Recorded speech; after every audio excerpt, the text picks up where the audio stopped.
I'd like to call this meeting to order. Thank you so much for attending it. We appreciate each and every one of you. You can follow along on the screens. Our agenda will be up there. There will be 2 opportunities to address the board this evening, the first being agenda item 6.1. First set of public comments is relative to agenda items 7.1 through 12.1. Please state the agenda items you are referencing at the beginning of your comments. The second opportunity is 13.1. This public comment section is for items not on the evening's agenda. There's a sign-up sheet in the back on a table, and each speaker will have 5 minutes. And with that, Mr. Griffith, will you please call the roll? Mr. Byrd? Here. Dr. French? Here. Dr. Nestor Baker? Here. Mr. Villardo? Here. Mrs. Davidson? Here. Will you join us in the Pledge of Allegiance?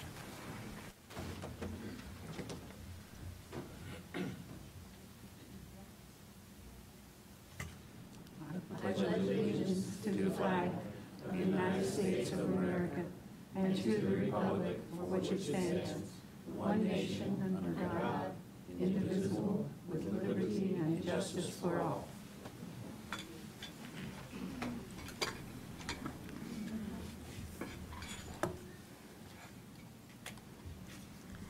.1 Discussion and approval of minutes of the board organizational regular session held on January 12th. Do we have any comments? Any changes? We are good. There are none. District highlights, we have none, which takes us to 5.1 Superintendent's report. Thank you, Madam President and members of the board. This evening, I'd like to touch base, give 2 reports related to some conversations that happened at the board meeting over the last year. One of them has to do with the magnet lottery process. So this would be Policy and Administrative Guideline 2350. Last year, when we went back and reopened the magnets and did the lottery, designed a lottery for last year's selection, after the selection process, the board asked us to take a review of that process and its outcome and consider whether or not we want to make any changes.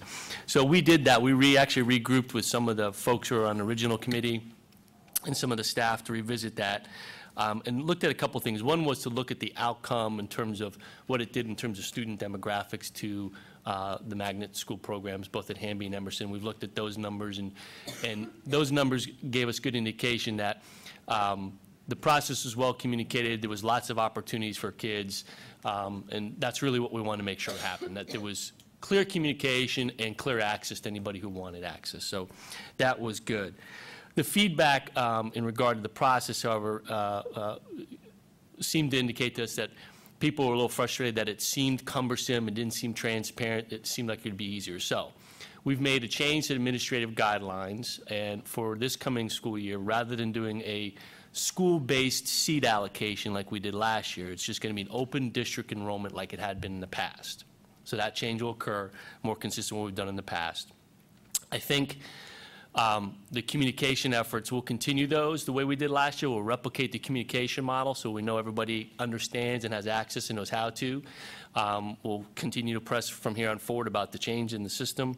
The other change we're going to make is an update one, which is we're going to go away from the old-fashioned spinning the wheel, reach in and grab out, and we're looking for technology to make this thing go a little bit easier.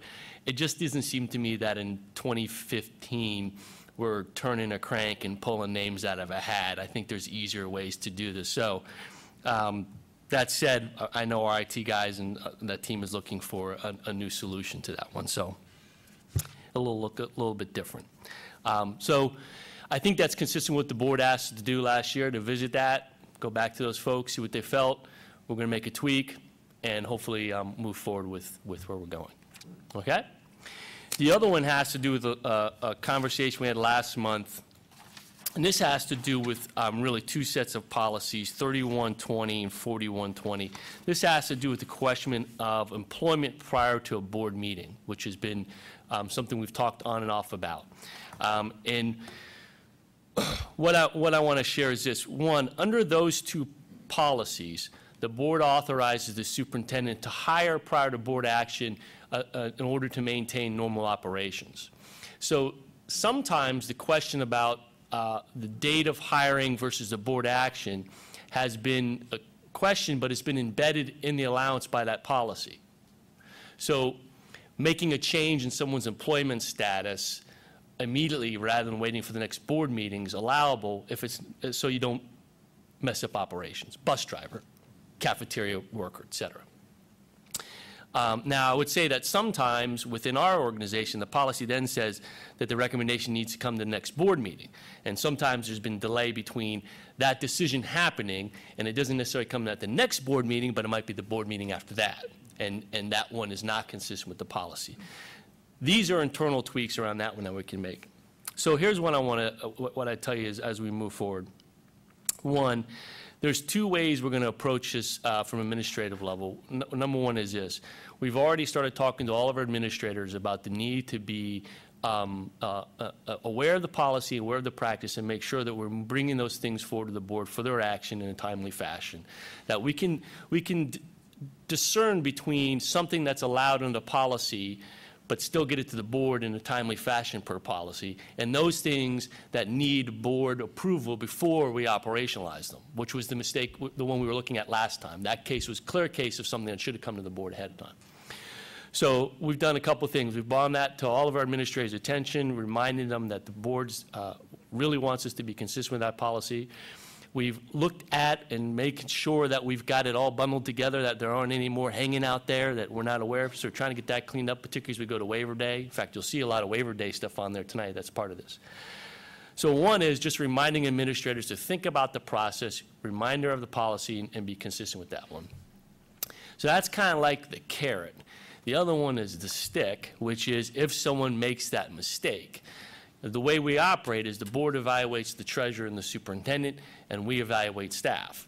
So in that vein, it would be my recommendation, we'll continue to look at this as an administrative team, that if someone, or these mistakes happen, we need to hold them accountable at our level in terms of evaluation. And that might simply be a letter of direction, depending on the magnitude of it, the consistency of it, but we need to be able to make sure that we're documenting and tracking and using that as part of the evaluation process, and that falls under my umbrella, and that's something that we're gonna look at putting in place. So, one hand, I don't want staff looking over the shoulder and being nervous and making mistakes. The second, on the other side, I do want them to be thoughtful about this and make sure that they're following the process. So, I think we've elevated the awareness of it. I think that is the easiest way to clean things up, and the second one is I'll put things in place on my end to make sure that we hold people accountable if it's not going right.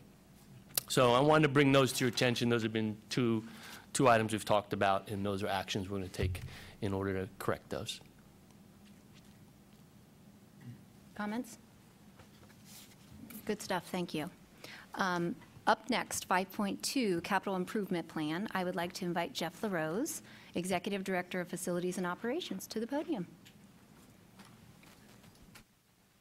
If I might, as Mr. LaRose comes forward, I want to kind of put a large frame to this.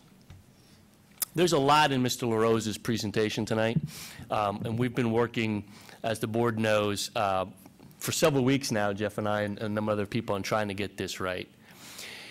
Here is what I consider to be kind of the critical question.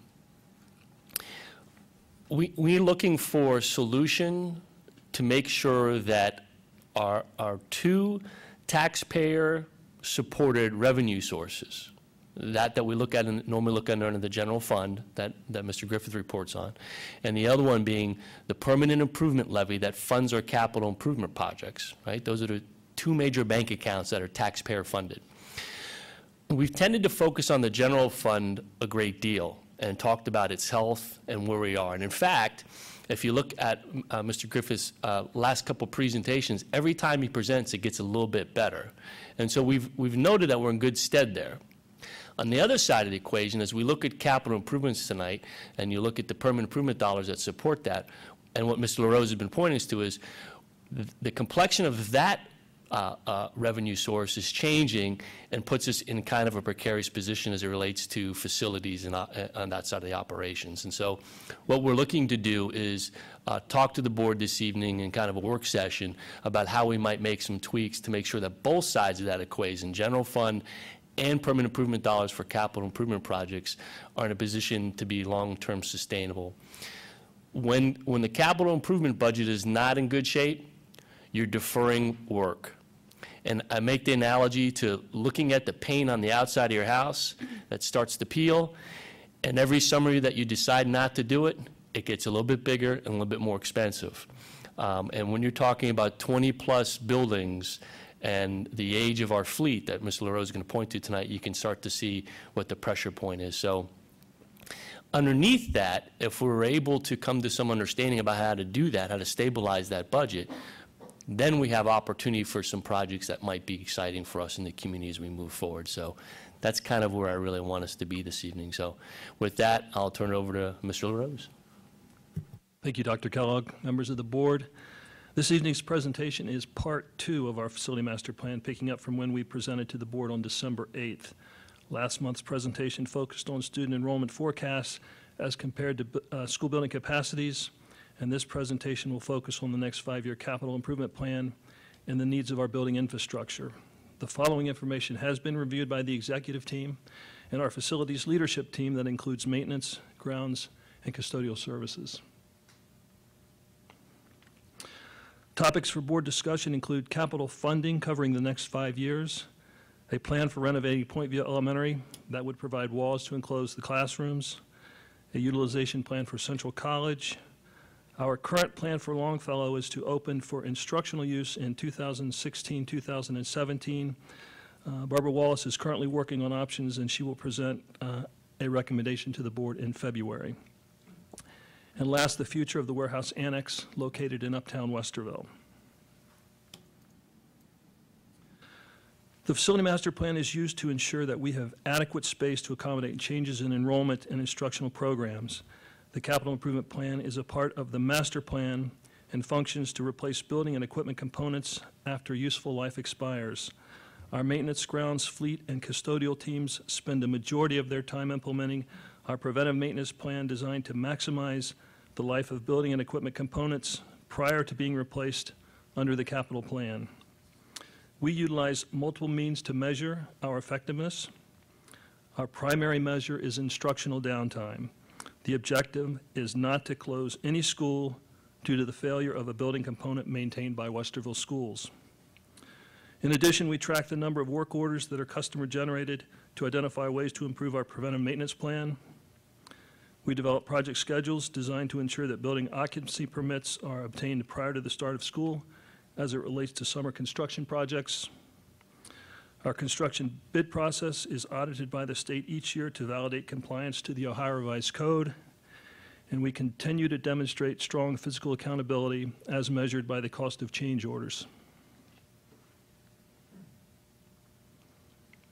Challenges that we are faced with include our aging fleet of schools, the average age being 47 years.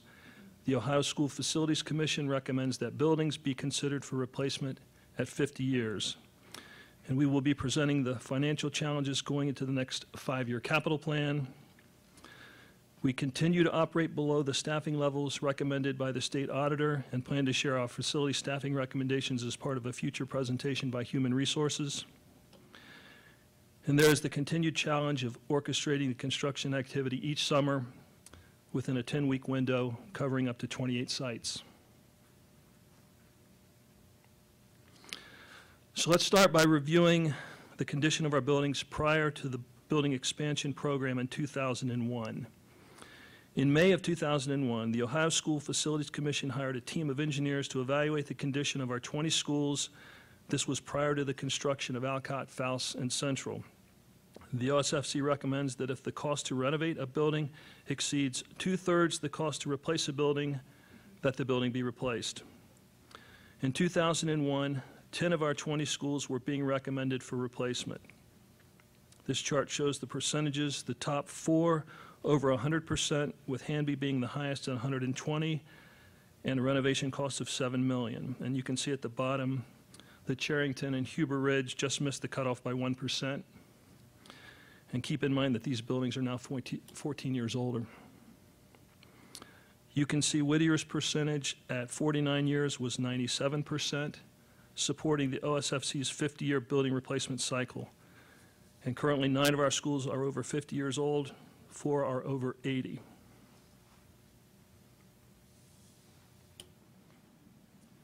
From the assessment, $110 million of improvement needs were identified. And this chart shows the needed funds per building component.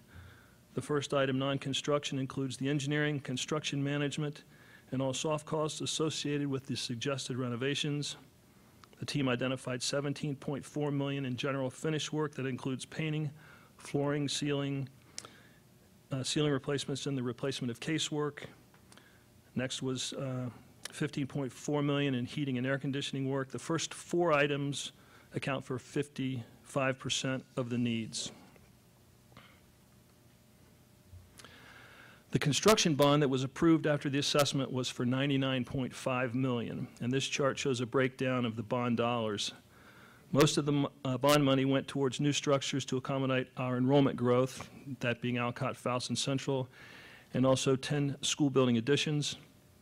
$29.9 million was budgeted for existing infrastructure as compared to the $110 million in needs. And of the $21.9 million, most of those dollars went to install air conditioning and fire suppression systems in schools that did not have them.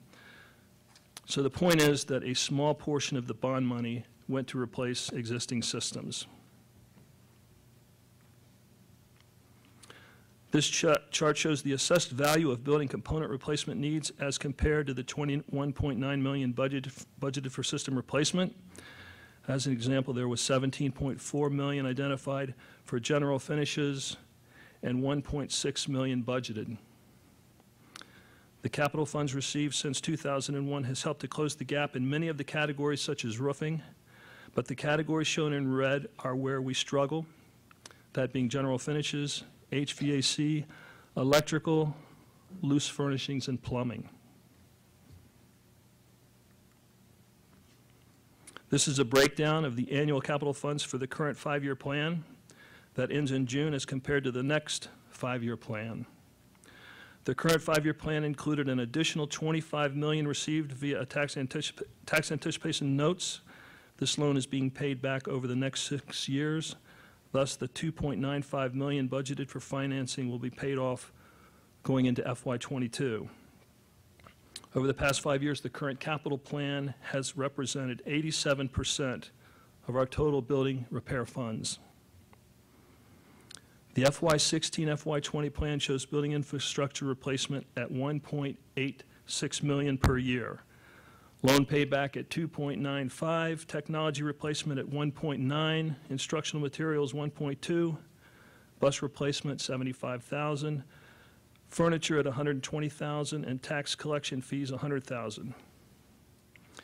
And the last, maintenance vehicles and custodial equipment replacement at 220,000 per year. The largest reduction is building infrastructure at 4.7 million annually. Jeff, before you go on, could you go back to that one? I just want to pause for a second and make sure we understand what we're looking at. So a couple of things Jeff's presented. One, if you go back to 2001, there was a report through the OSFC that said about $110 million of infrastructure repairs is what you need. A bond issue went out for about 99.5. The bulk of that wasn't spent to address those deferred maintenance costs. It was spent for new buildings because that was the need. So those deferred costs kind of retain and roll over into the next capital improvement cycle, that next 5-year cycle, and the amount of money that's available to chip away at those maintenance costs. And that essentially has come to an end. And what Jeff's pointing to here is in 11 through 15, which is the previous 5 years, there was roughly $13.84 million available each year for 5 years to support the capital improvement plan. That decreases moving forward because the TAN that he mentioned, the tax anticipation note, falls off. We no longer have that funding available. That was $25 million over 5 years. So now you're down to $9 million. And what he's showing you here in that middle column, FY16 through FY20, is where those dollars get allocated in the way we currently do business. So if we continue to divide up the permanent improvement levy, that $9.09 million, over those various categories through 16 through 20, what he's showing you is building infrastructure. He's got about $1.86 million available per year for building infrastructure. Okay? That's the picture. Did I steal any thunder? Did I get ahead of you? Good. Okay. All righty. So I want to pause for a minute and see if you got questions up to this point and make sure that the storyline's following, okay? We're okay? Kind of. I don't disagree with what you were just saying at all. Do have one question and one concern. One is the question, which is, do you have any information that you could share with me offline, because it would be way too burdensome to do it now, as regards how those renovation costs were determined by the Ohio School Facilities Commission? I don't remember what all went into that. I have some concerns with us going out saying that the School Facilities Commission says that because we have a number of buildings that are nearing or over age 50, that those buildings should be torn down and replaced. When we say that in the community, it's a very small step to take to have people begin saying that we're talking about replacing our buildings. And I've already heard that just after the last meeting. And I don't want that to be a perception in any way, shape, or form. We do have some real problems as regards capital improvements, and I'm very concerned about what's happened to the capital improvements budget over the past few years. But I don't want any of this to hinge on a depiction of our buildings that I actually don't believe fully, and I don't want the citizenry to believe that we are trying to make a case to take the wrecking ball to South or any of the other buildings. So I'd like to tag into that particular line of thought as well, because I think that there's a bit of a gap, and, Mr. LaRose, you can correct me if I'm wrong in my statements here, but when we go back to the time frame that these buildings were evaluated by the Ohio Schools and Facilities Commission, we know as a board and a community administration that there is a certain penalty to be paid by doing business with the OSFC. That penalty is that all of the OSFC metrics are all conditioned on very specific parameters. Yes. And they do not take into account the historical significance of a building. They do not take into account the significance of that building from a community standpoint. They don't take into account the value of a repurposing of a facility. They simply say, if it is this many years old and it hits this particular equation, we recommend that it be removed.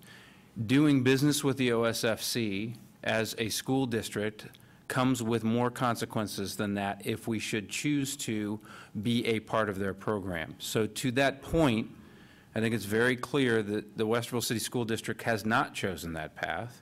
We value our buildings, and in the cases where those buildings can be repurposed, that is our focus. And there is no interest, back to your point about where there may be some concerns in the community, there is no interest on the part of this board in any kind of mass tear down and rebuild of school buildings at all. And there has not been, over time, when that report came out, the board was not interested at that time, and the board has not been interested in any time since.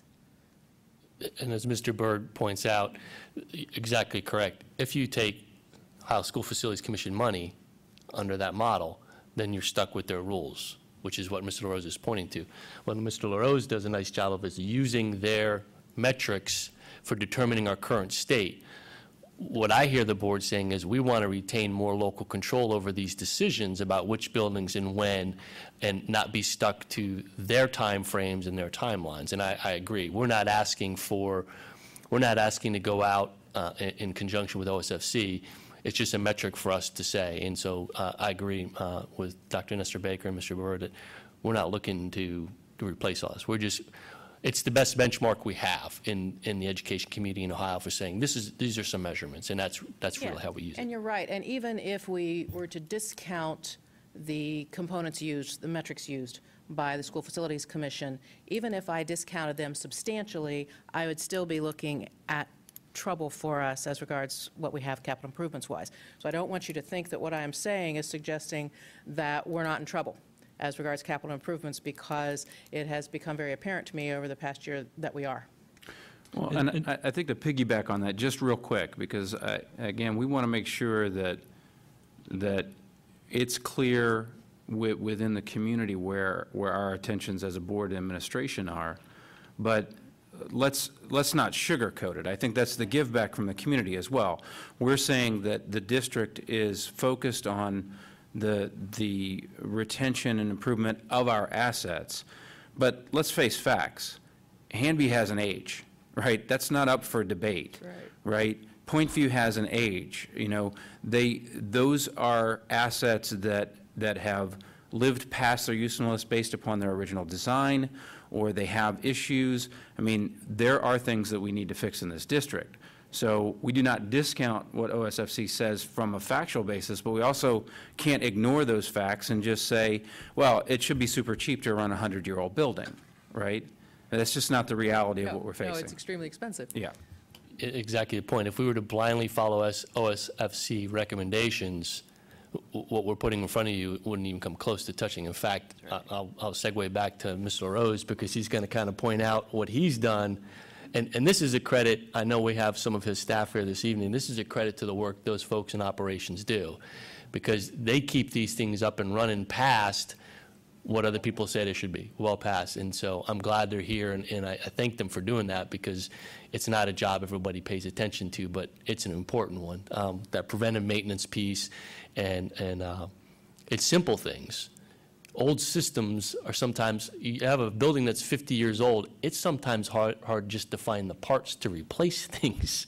And these guys do a fantastic job doing that. So I thank them for being here this evening as well. So if it's okay, I'll segue back to Mr. LaRose. Cool. Just for clarification, I don't want to mislead you and say that at 50 years, the OSFC says replace them. It's just consideration should be given for a replacement cycle, and their recommendation is starting to look at that at 50 years. That next layer is looking at the renovation costs versus replacement costs. And again, back in 2001, that rule of thumb was the 2/3 rule. So if it's 66% or greater, the recommendation would be you should consider a replacement versus a renovation. So leading into this next layer, we determined an annual building component replacement budget by using the unit cost published in OSFC's 2014 School Design Manual, and spreading these costs over not a recommended but an expanded life cycle. For example, and this is again right out of their design manual, OSFC's unit cost to replace a rubber membrane roof is $8.70 per square foot. If you multiply that times our total district square footage for a rubber membrane roof, divide it by a lifespan, and we used a 20-year life cycle. In the OSFC manual, they have listed a 7-year life cycle. We used the 20. So that budget came to $524,000. In OSFC's model, that would be $1.5 million. And just to put that in perspective, the work that we have planned this summer, and this is a partial replacement at both South and Huber Ridge, we have a budget for this summer of $1.1 million. Using this methodology for all building components, the annual building budget would need to be around $9.3 million. Prior to any budget adjustments being made, the annual capital building funds available, again, over the next 5-year period is 1.9. So that's a shortage of $7.4 million per year to maintain our schools. We have 3 capital funding options for your consideration. This spreadsheet shows option A. It's our current budget over the next 5 years. The 2 yellow rows total revenue and expenditures. Capital revenue at the very top generates $9.1 million a year. We have $1.7 million carryover balance from this previous 5-year plan that is rolling over into FY16. In Mr. Griffith's 5-year forecast, we have $500,000 from general funds for FY16 through FY19, and the Millstone Creek Agreement provides $45,000 in capital projects for Robert Frost, Heritage, and North each year. In option A, it provides an average of $2.7 million for building components. as compared to the $9.3 million recommended using the life cycle replacement model. And when we look at options B and C, those will include funding to renovate and expand Point View per feedback from the Point View community. So let me talk a little bit about that. This is the Point View site that we are presenting as our #1 concern in terms of improving the learning environment. The building is 37,000 square feet, sitting on 5.7 acres, and was one of the schools recommended for replacement from the 2001 assessment. Point View is the only remaining school that operates using the open classroom environment.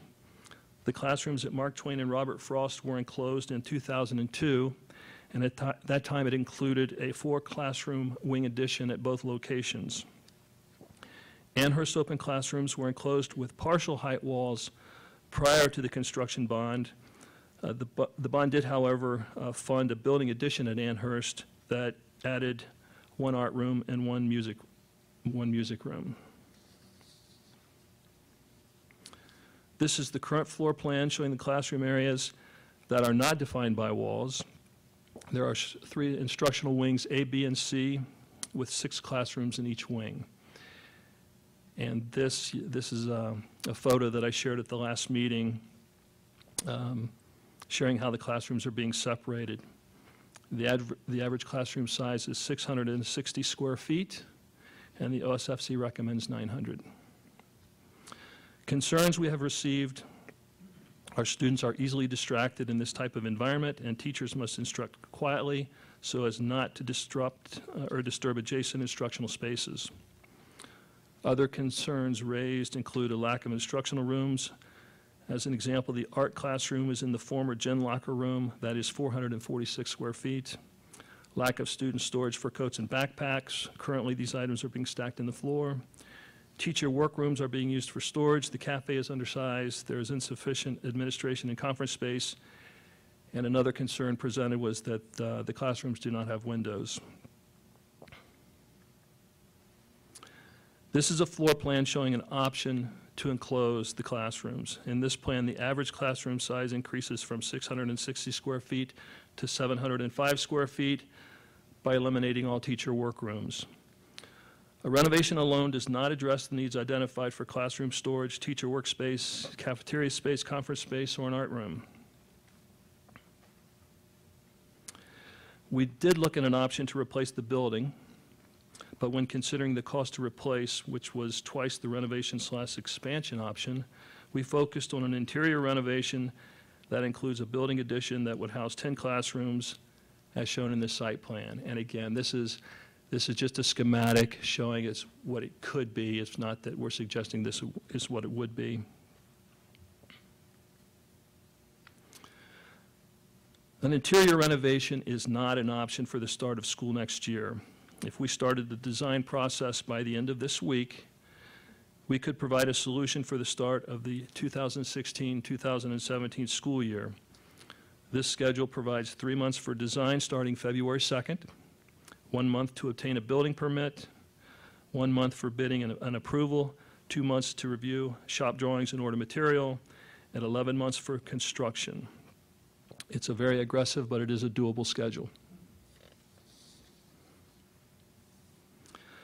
Funding option B includes a budget of $5.5 million to fund the renovation/expansion of Point View, and that would be $1.9 million in FY16 and $3.9 million in FY17.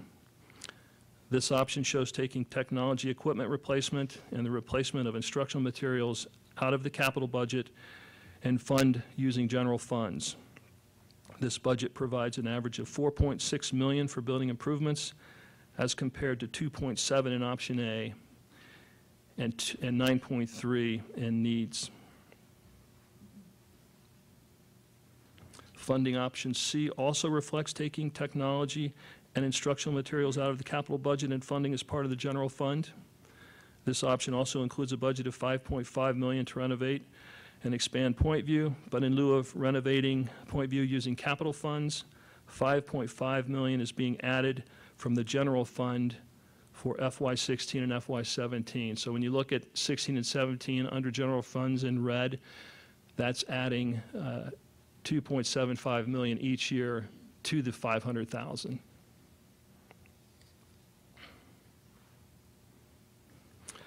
To summarize, option A does not make any changes to the capital or general fund budget. It severely impacts our ability to maintain the operation of our buildings and does not provide a funding solution to improve the learning environment at Point View. Option B will fund the Point View project. It has a $3.1 million annual impact on the general fund by pulling technology and instructional materials from the capital plan. Option B provides for a $4.6 million annual budget for buildings as compared to $6.5 million over the past 5 years. Option C will also fund Point View. It has a $4.2 million annual impact on the general fund by moving technology and instructional materials and moving $5.5 million from general funds to capital to support the Point View project. Option C provides for a $5.7 million annual budget for buildings, again as compared to $6.5 million over the past 5 years. Moving from funding to building utilization. Jeff, before we do that, can we go, Sure. go back? Let's create some conversation here. Go to B.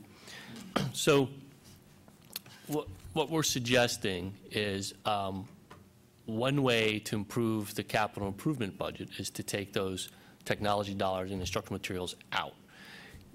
Doing so leaves some room for opportunities for some projects that we'd like to do, one of which, a high priority for us, would be Point View, okay? So that's a change in appropriations that happens in June. But in order for Jeff to be able to go out to bid, we kind of have to work through that with the board. Now, understand that this is kind of a pressure point, because if we miss the window of opportunity in front of us, we either don't do it, if that's where we end up, or we're delaying it and putting it out to another year. So that's the pressure point. The second thing is, Jeff's shown some numbers, all of which are amendable each year, because you can make those appropriation changes as you see fit. But it goes back to the general overview that I said at the beginning.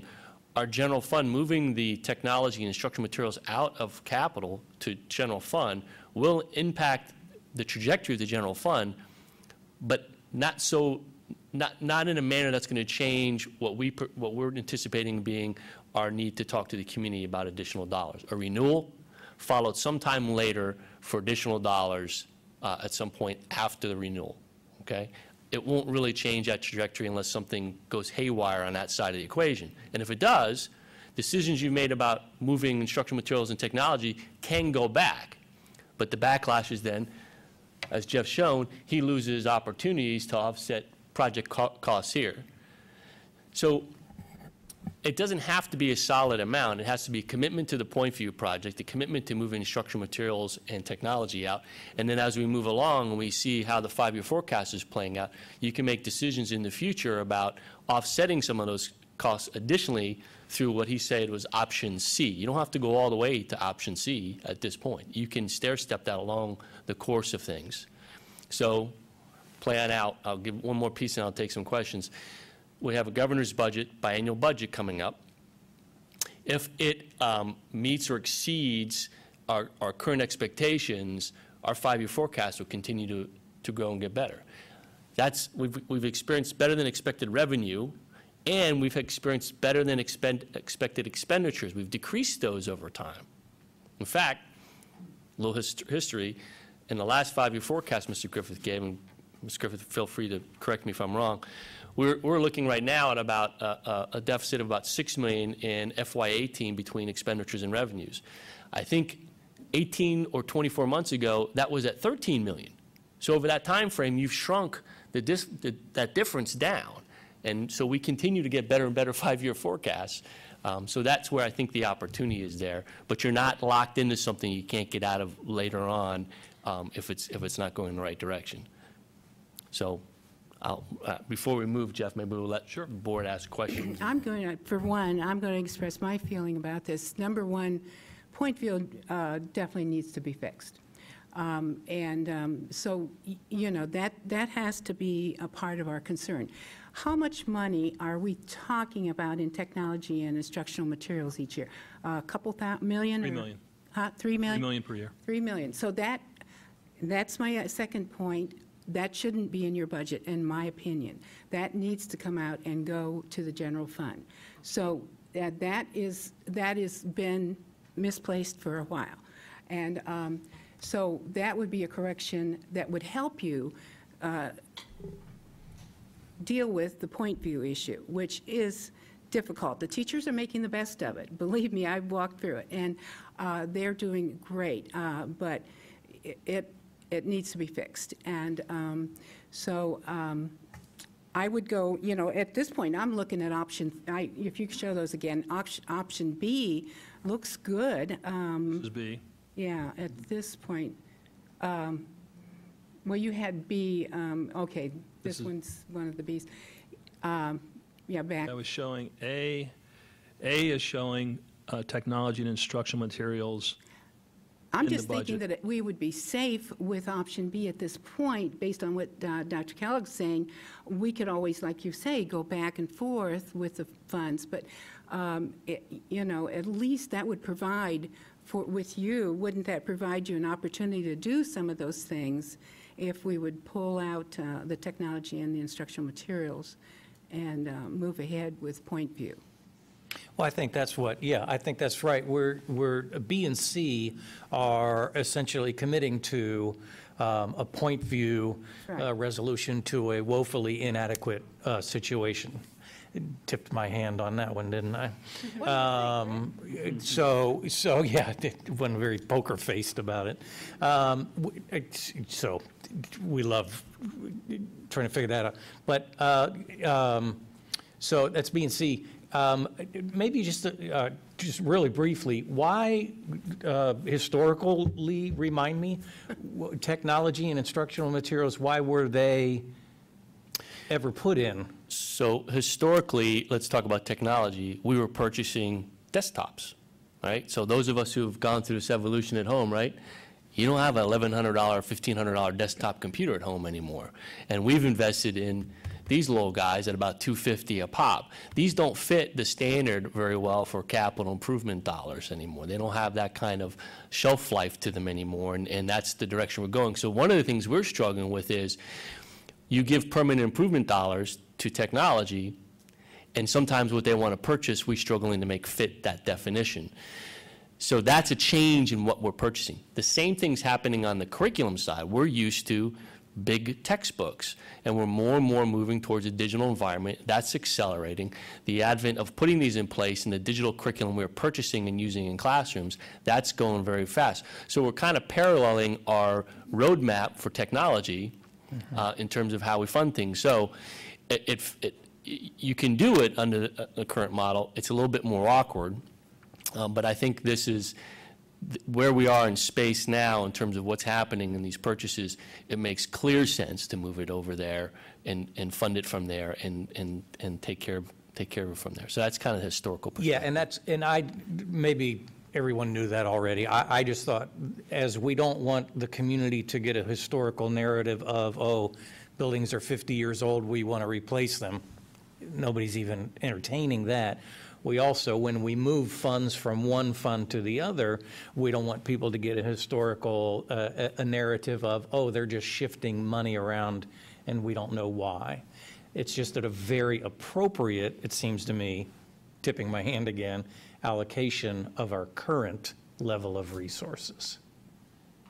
Of the things being funded under the permanent improvement levy, those are the two that make the most sense to move over. And Mr. Griffin and I have had lots of conversations about what that means, and improved, as I describe it, an improved bank account on the capital side. It will have an immediate change the trajectory of your 5-year forecast, set it back a little bit. I'm not a gambling man, but I would bet if we continue the path that we've been going down in terms of our cost savings, I think you're going to make some of that up over the course of that 5-year forecast, and that difference where we went backwards a little bit will probably move forward again. Thank you. That was helpful. Rick, years ago, when that shift was initially made, John's right, that was the thinking. Taken from the general to put into the, okay. Yeah, when we moved those purchases over to the capital improvements fund, what we were going through then was kind of the opposite of what we see now. The capital improvements budget was the one that was healthy at that time, and the general fund was starving. So, you know, the idea was, how do we shift within the law in a way that can make it work? And when it was done, the hope was it was only going to be for a short period of time. And here we are, whatever, I don't know, 20 years later, just now saying, oh my gosh, can we please stop doing this? So that's kind of where it was. You know, we're kind of a mirror image in a lot of ways, which actually underscores what John was saying about we do have some options. I mean, we're pretty limited in many ways about what's in the, you know, what could be paid for with capital improvements. We're far less limited as regards what can be paid for, you know, from the general fund. But still, we do tend to keep things as clear as possible. But there are a few things that we're able to do some crossover on. And this, the idea of putting those costs back under the general fund makes very good sense to do that now. And I'm with you, you know, as I look at this, my discussion, you know, in my head is, okay, I'm willing to throw out A altogether. I don't know where everybody else is, obviously, but I'm willing to throw out option A right now because that doesn't involve making that switch. So for me, it's then looking at options B and option C because, you know, just like Poker Face Villardo, I think that point view has to be dealt with. And you're Poker Face, too. Yeah. So, you know, now it's a I've been function called of that. worse. Yeah, you have. Yeah, but not by me. Well, no. At least not today. Thank So for me, as we look at B and C, C then becomes more of an issue of what else is out there besides point view. What else needs expenditure, and how does that play? So as we look at whether we go B, whether we go C, how we look at point view, how we look at everything else, I need more information. Yeah, right. Yeah, So we I can I think B represents a floor of the change. Yes. And C represents the golden, the golden side. If you're Jeff LaRose and you want to do everything, that's the golden ticket.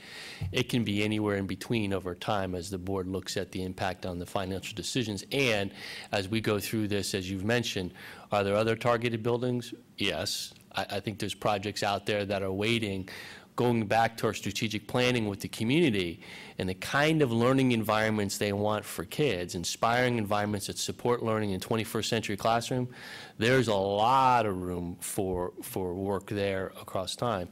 And interestingly, I think the Point View project, if you do the extension, offers kind of a unique opportunity to test drive some of those thinkings about what a 21st century elementary classroom would look like as you put the technology plan into place, and you look at instructional practice into place. You start to get a design piece of this might be interesting for us as a model moving forward.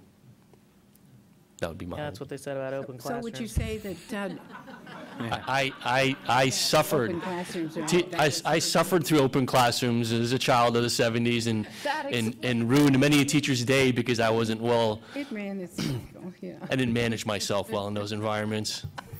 I bet you didn't. So tonight, at least, you know, we need to give Jeff some guidance and so he can move forth. And, you know, I think at least two of us have kind of agreed with option B. So- Well, I'll go ahead and B, hop for in here. I sure. mean, first, Dr. French, I want Go to ahead. thank you for your comments in opening this, because I think that what I find interesting is that what we hear consistently as a board is a request for us to operate within our means, right? Operate within the resources that we have. Beyond the work that the administration and the board has done over the last few years, you know, when we take a look at the two resource pools that we have, the general fund and the capital improvements fund, that represents the total bundle of resources that we have available to us. We're making a decision that I think is a prudent decision around moving those funds as to where they're most representative of what they actually do, right? And the technology piece is interesting to me because several years ago, large corporates were facing this problem as well, right? We bought an asset, it depreciated over multiple years, it had a certain lifespan. What's, for everyone that's here this evening, what's the lifespan of your smartphone right now? I mean, the technical principle is Moore's Law, but I mean, in reality, your smartphone is pretty much obsolete the day that you signed your contract, just simply because that's the pace of technology. Technology has become more and more of an expense, beyond large-scale infrastructure projects like, broadband and bandwidth within buildings. But end-user technologies are an expense, and treating them that way isn't just a good way to manage an improvement to the capital improvements fund. It's just simply a good way to manage finances, period, right?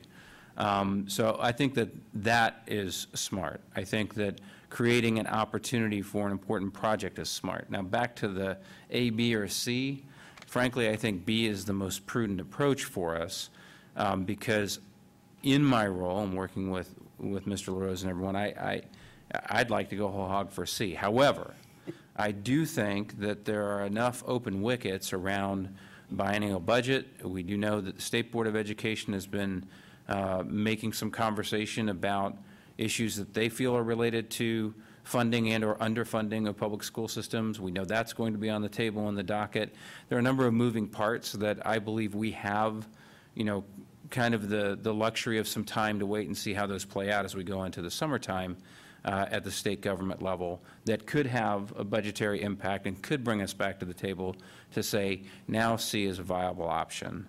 But I do think that this is an excellent way to kickstart not just a substantial project, but a major improvement from an educational standpoint, focusing on point view and focusing on an immediate need and getting it done within our means. I think it covers all of those bases. So I'm not going to pull any punches about it. I'm a strong proponent for B.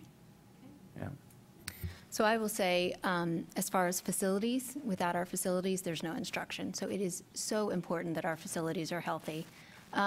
I am also happy with starting with B, but as we go down the road and we think about all the other things that need to take place, I think we should think about C, because these are where our kids are every day.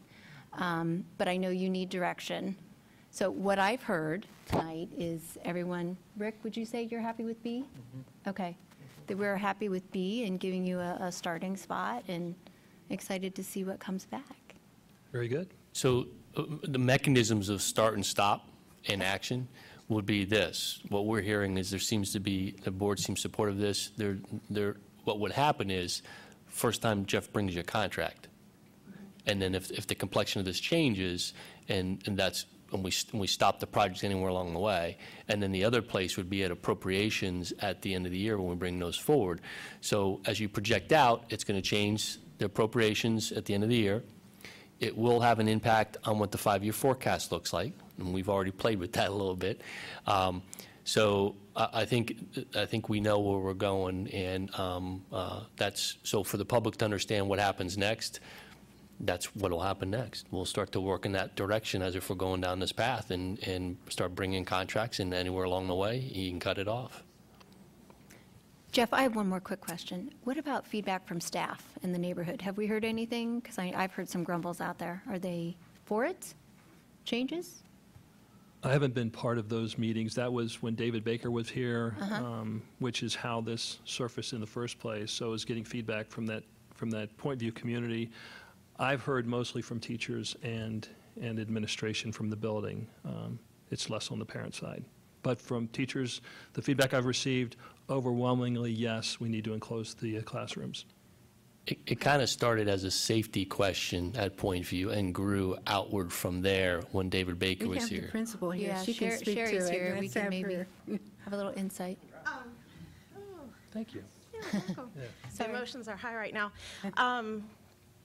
When I first came on board, Dr. Kellogg, had asked me about open concept, and I also went to an open concept high school. And I said, well, I really just need to see. And very clearly, early on, our kids deserve more. Yeah. They just deserve more. The teachers are trying everything they can do, but when you have to restrict instruction and small group and collaboration, and it's limiting. The opportunities are there, but we don't have the structure for it. So thank you. I don't have anything else to say, but thank you. So, and obviously the staff, I mean, they've been here both board meetings.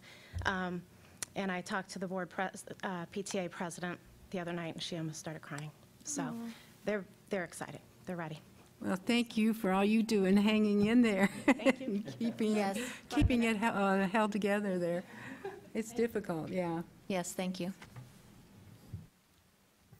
So with that, we'll move to the next phase. It's a little bit shorter.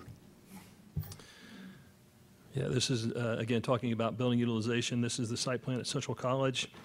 We have had numerous discussions on the future of this location, whether to sell, renovate, or replace the building. The building is 84 years old, housing 6 classrooms on a 4-acre site, and in 2001, the cost to renovate was 112% of the cost to replace. Due to declining elementary enrollment and a failed operating levy, Central College was closed for the start of the 2012-2013 school year. Last year, we proposed using the building for shared service opportunities, and in September, the board approved a lease agreement with the Child Development Council of Franklin County, allowing use of the main level for their Head Start program, a program offering preschool to economically disadvantaged families. The program currently has 68 students enrolled for half-day preschool, with an additional 20 to be added to their all-day preschool program. Based on the successful startup of the program and the planned area enrollment growth that we talked about at the last meeting with the construction of the villages at Central College, that includes 71 single-family homes and 240 apartments. We are recommending that we hold on any changes to this site, maintain the property as is. We can reevaluate this site's future as part of the next facility master plans, which we would tentatively present in December. As a reminder, the current Head Start program expires July 31st of 2017, but either party may terminate the lease agreement for any reason without penalty by giving a 90-day notice.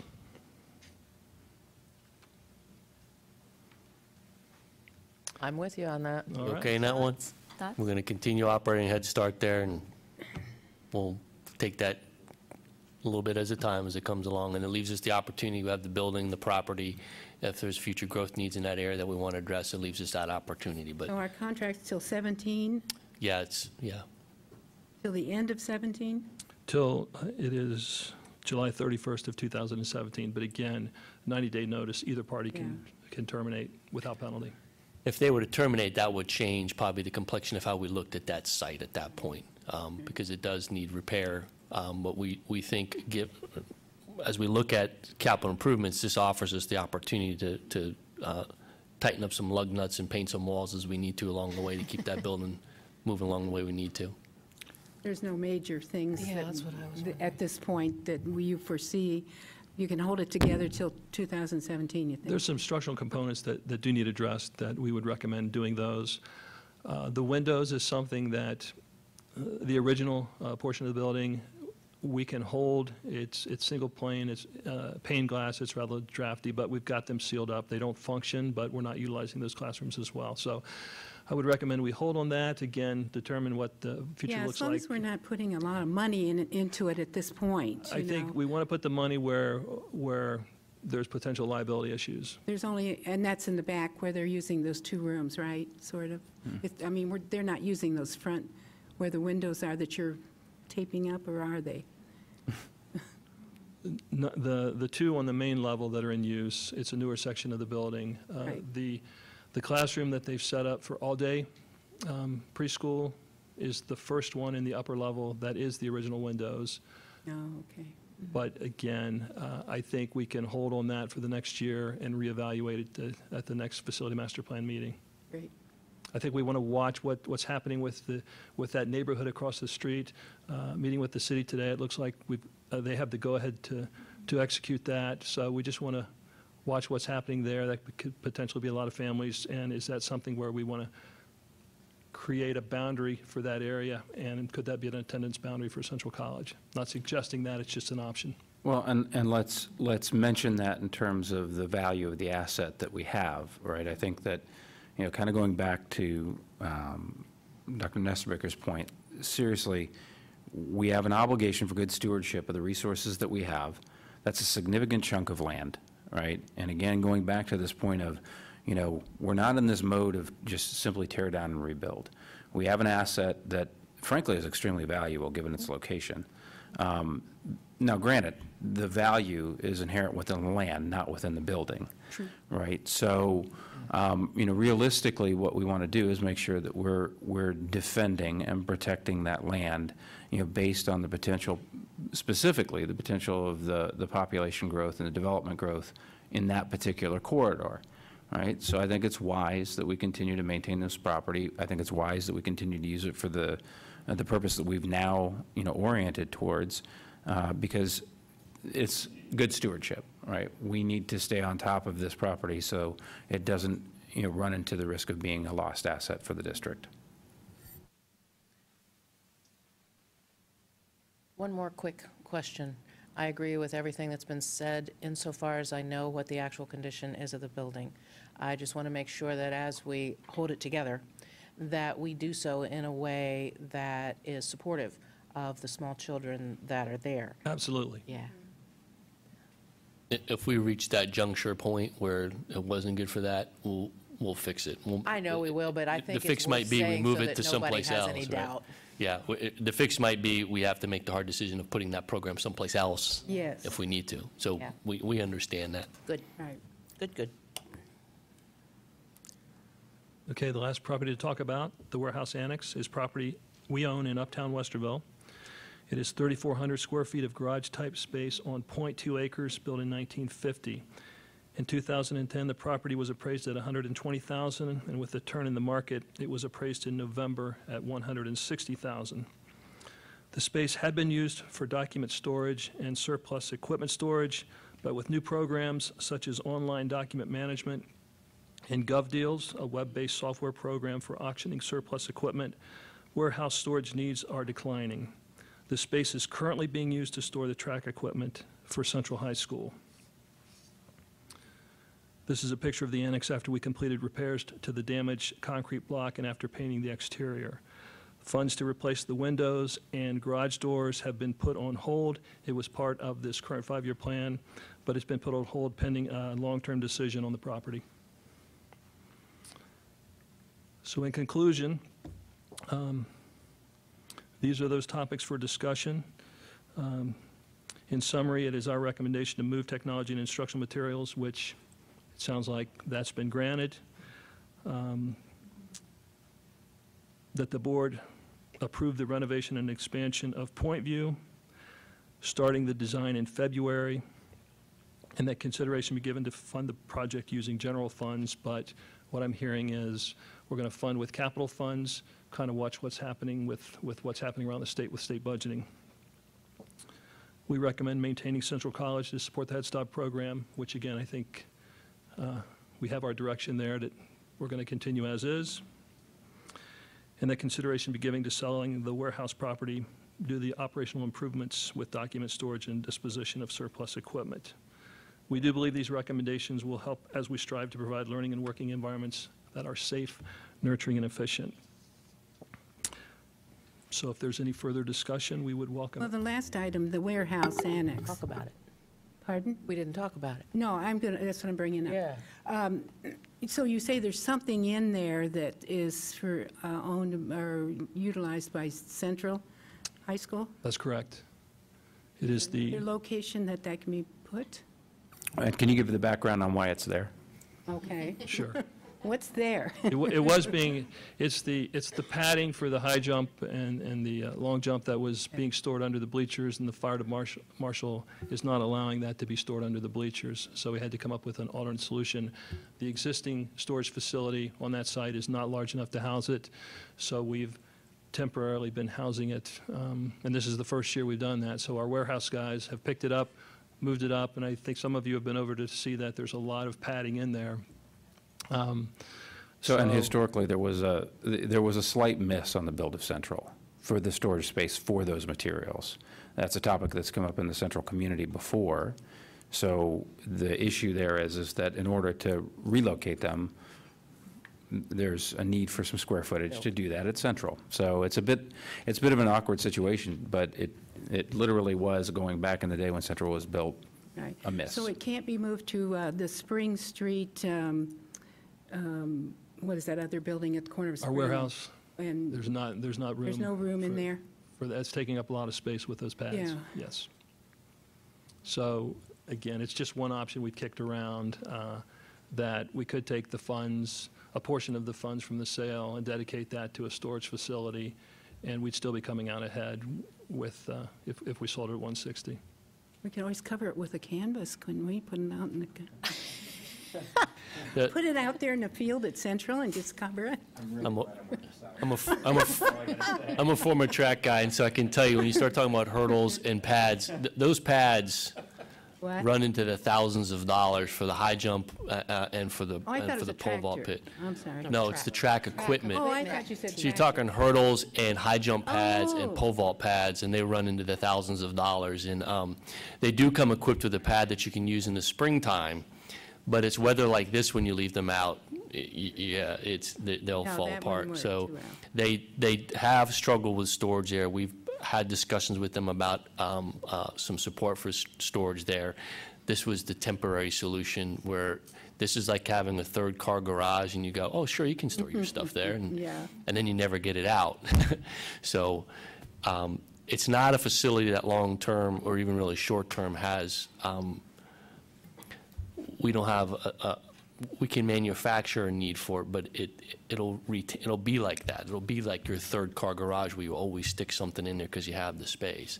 But it's not something that we really need, and there's probably value to selling it and using the revenue for something else. So the only alternative is to build, is that what you've come up with, or is there no way to? One option. Is there another? I'm not sure I see any other. At Central, Yeah. Yeah. I've never roamed the premises to see what they have or don't have, so I don't really have an inventory, and I don't know what Mr. Rose is. What about a storage shed? I know what I'm used to, yeah. Yeah, it would- Storage shed. it would I have mean, to be- just a Well, shed. I think that this is, yeah, I have some background with this one. I would say that unfortunately, the requirements, building code requirements and those types of issues would not make this an Amish barn solution, right? This is a bit more of a capital project, unfortunately, and I've had some discussions with staff and administration at Central. It's not a non-trivial or inexpensive fix. It's also not astronomical, but we've got some cost if we build some storage there. Is there no room in any of the other high schools? But I think they want it at Central. Oh, of I mean, course I they think do. that taking it back and forth, that's, Well, I understand. They're taking it back and forth right now from the yeah, building. but they weren't. Well, they're not running now. That's a new development. We just pulled that one out of a hat this fall. How big a space would you need to store them? They originally requested a facility that would be in line with what you see at Walnut Springs and Genoa. So we priced that out, and it didn't go through the litmus test internally, so we were asked to scale that back. And the last, I don't even know exactly the size, but in terms of cost, scaling back what's at Walnut Springs and Genoa was roughly $90,000. And keep in mind, there's no electric out there, so you've got to trench a long way to get electric to that site.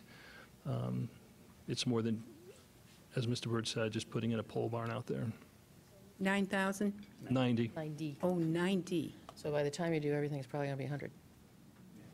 Are you relatively sure that if we sold this facility and needed to build some kind of storage at Central, close to Central, we would not exceed whatever the cost, whatever we reaped in the sale? Well, there's a loaded question. So assuming we reap 160, Right. I would say yes. Okay. I'm very confident with that. I want to make this distinction. We're not proposing that we sell it to pay for the storage at Central. We're proposing to sell it. We know there's a storage need at Central that will need to be funded, but we want to take a close look at that. So I don't want to leave this impression that this is about selling this to put something in at Central. This is about disposing of a property that at this time administration feels we don't have a use for it. And we put something there that hadn't been there in the past out of convenience to accommodate that. But this is not a even-sum game. Now, Okay. the board can give us direction to say, well, we definitely would like you to do that, but I would rather know what the inventory of all the schools are in terms of storage before we go down a path of making a promise to one building without looking at everything. So we're basically just looking at sell or not sell, is what you would like us to look at? Correct. Okay. Okay, this is right behind my house and catty-cornered to another property I own, and it's ugly. I mean, it's just flat ugly. There's no other way to. We were going to paint They it something painted really it. bright. It's better, but it's still, lipstick on a pig. Yeah. But, with that said, yeah, that's right. With that said, there is likely to be concern in the neighborhood over what's going to happen with that piece of property. And I've already talked with people who have concerns over it and people who have ideas for it. So, it's just like everything else. When we talk about, do we talk to Point View people? Do we talk to these people? Do we talk to that people? Right now, we're just saying we're going to unload this property, and we have no way of working with the community, working with the neighborhood around what's likely to happen with that. Now, I realize there are some ways that we can, make very public and should make very public anything that goes on around the sale of that. But I just want to put a cautionary tale out there whenever we start talking about selling any of our property, or if we were, for some odd reason, which we're not, talking about buying property, that it has a significant impact on whatever neighborhood that it's in. And even the pig that this is, it sits squarely in Old Westerville. So we have to be cognizant of that. And by the way, I have also been approached by a couple of nonprofits who are interested in it, as well as, people that we've all talked to over the years that are interested in that property. So it's quite possible that there could be interest in it from a number of entities. My comments and thoughts, first of all, about this, and I realize Westerville's, very nostalgic and, For that? uptown and all that stuff. Oh, yeah, even that.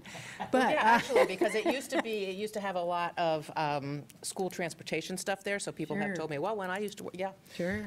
Yeah. Well, but my concern is, this is a facility that we do not utilize, and we're looking at, as Mr. LaRose said, replacing windows and garage doors and putting a bunch of money into it if we don't get rid of it. So my comments are that, at this point, this is something we should unload, that we're not utilizing, and that is just going to cost us money.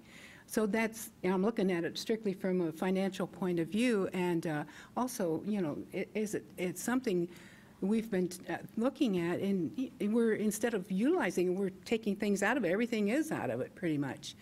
And money would have to be put in it. And we've already painted it, I guess, in the last year or two, whatever they did to it, and fixed a few things. But rather than dump more money into it, my vote would be to sell it. To address Dr. Nestor Baker's concern, what we could do, because I think we need to bring, if we do go to sale, we have to do a resolution, am I Yes, correct, Bart? we Which do. we're not going to do this evening. So a thought would be that a sale then to a private entity through auction, right, would mean that the person who bought it would be under the scrutiny of the city in terms of what can happen there. So one of the things we could do for the board and for our own edification is to sit down with the city and talk about what limitations to what could happen here under their purview would be, so that we're not walking in blindly and just tossing the neighborhood out to whatever happens, and someone puts in a 4-story high-rise parking garage there, and that's what Dr. Nestor Baker has to look at from her back porch. I put up a big fence so I don't have to look at it as it is. Oh. I think, No, I'm I just agree. teasing. I don't My want dogs to, watch it for you. I don't want to stir up. I'll send you a bill.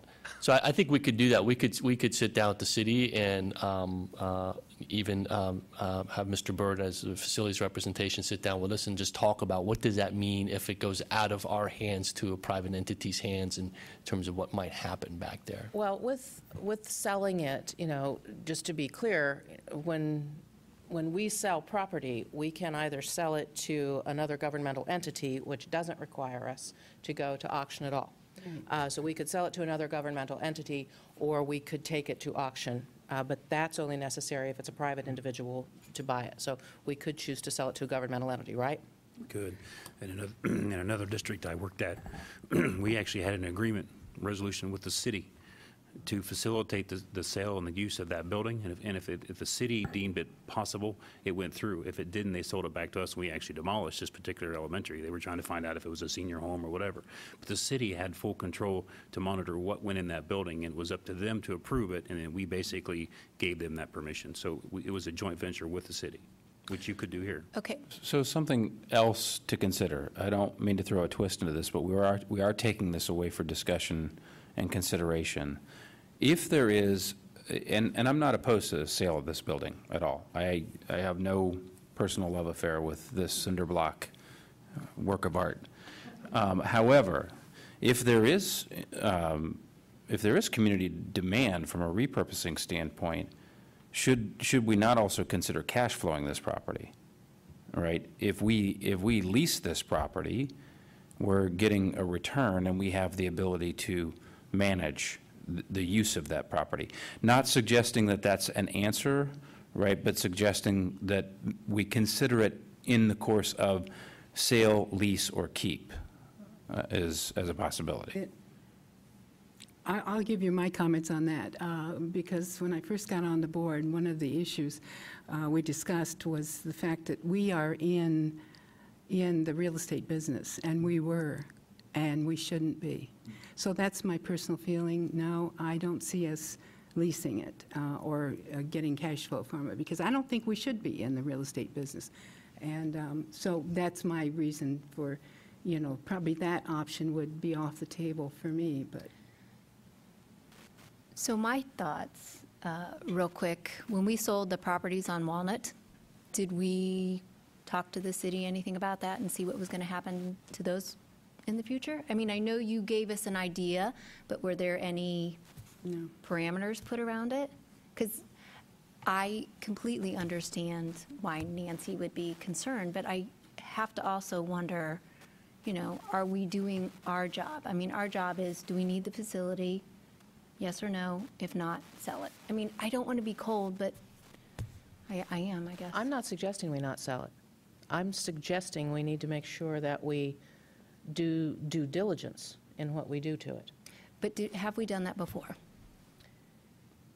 Those two properties were not in the midst of a neighborhood. When we met with the city in terms of 135 and 145 East Walnut, I was asking, because at that time, what are options for us?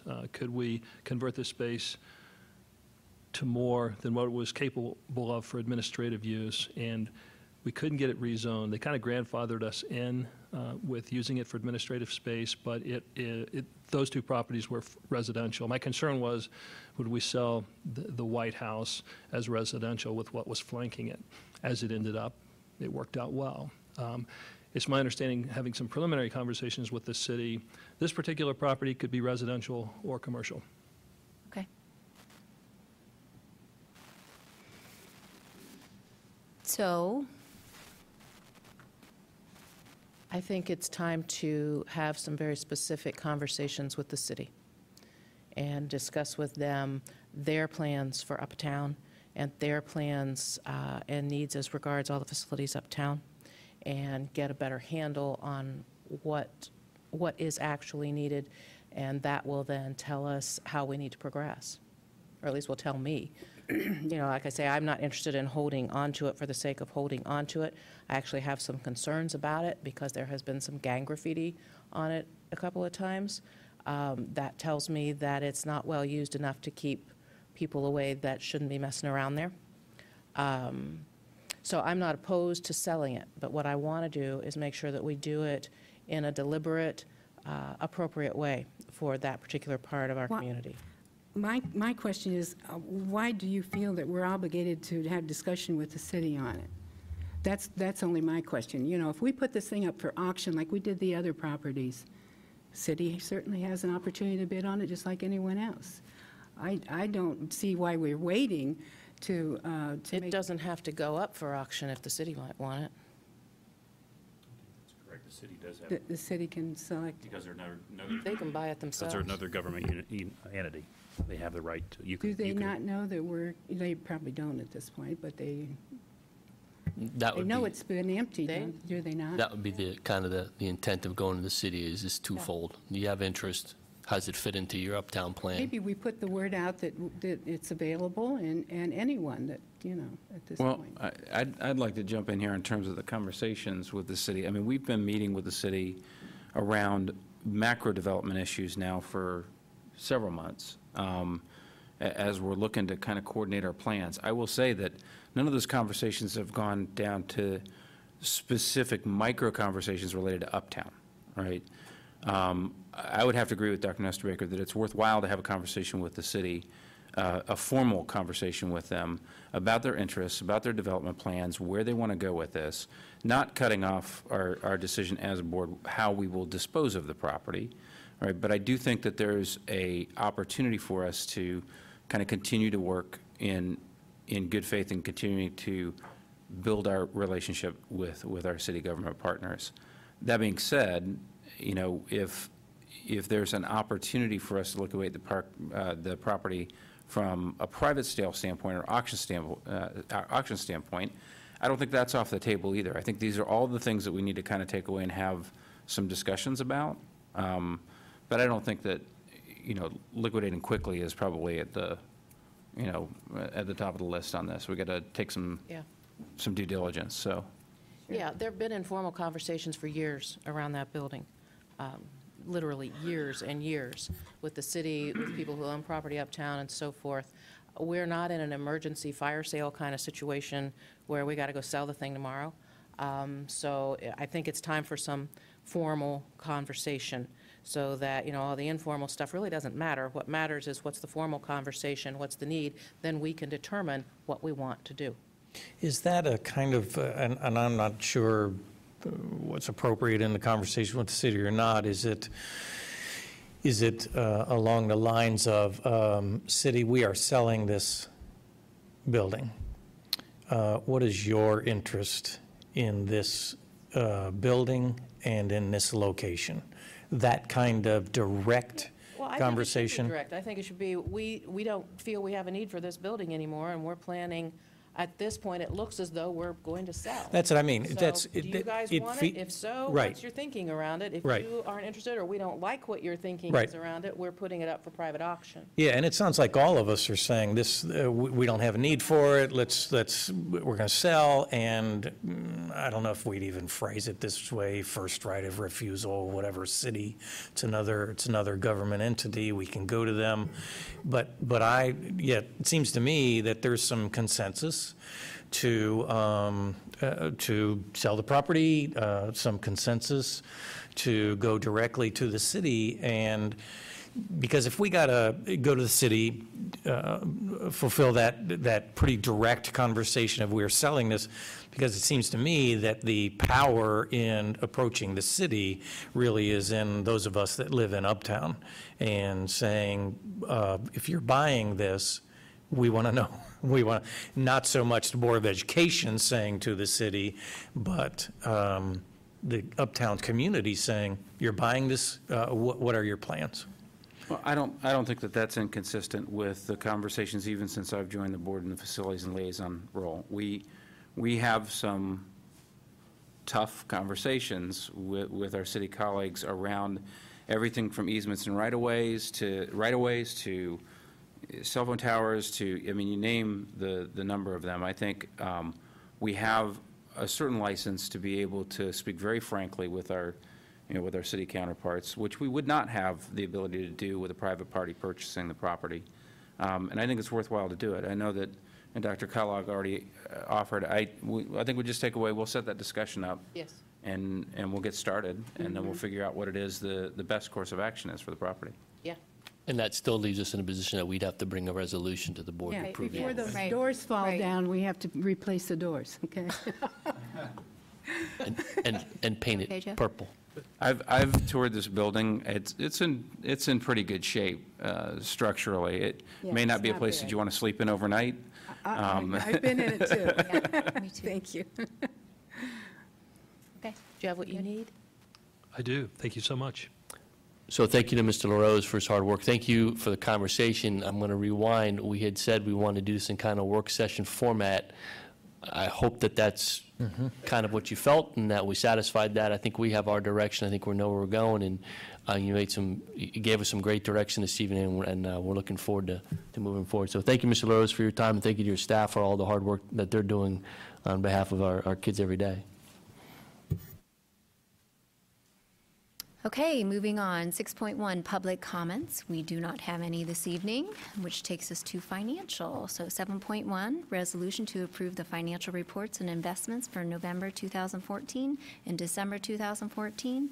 The financial report lists all the funds ending November 30th, 2014 and December 31st, 2014. May I have a motion? So moved. And a second? Second. Thank you. Bart?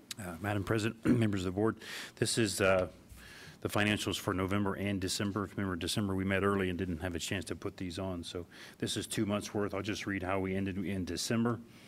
For general fund only, our monthly receipts were $3,272,000.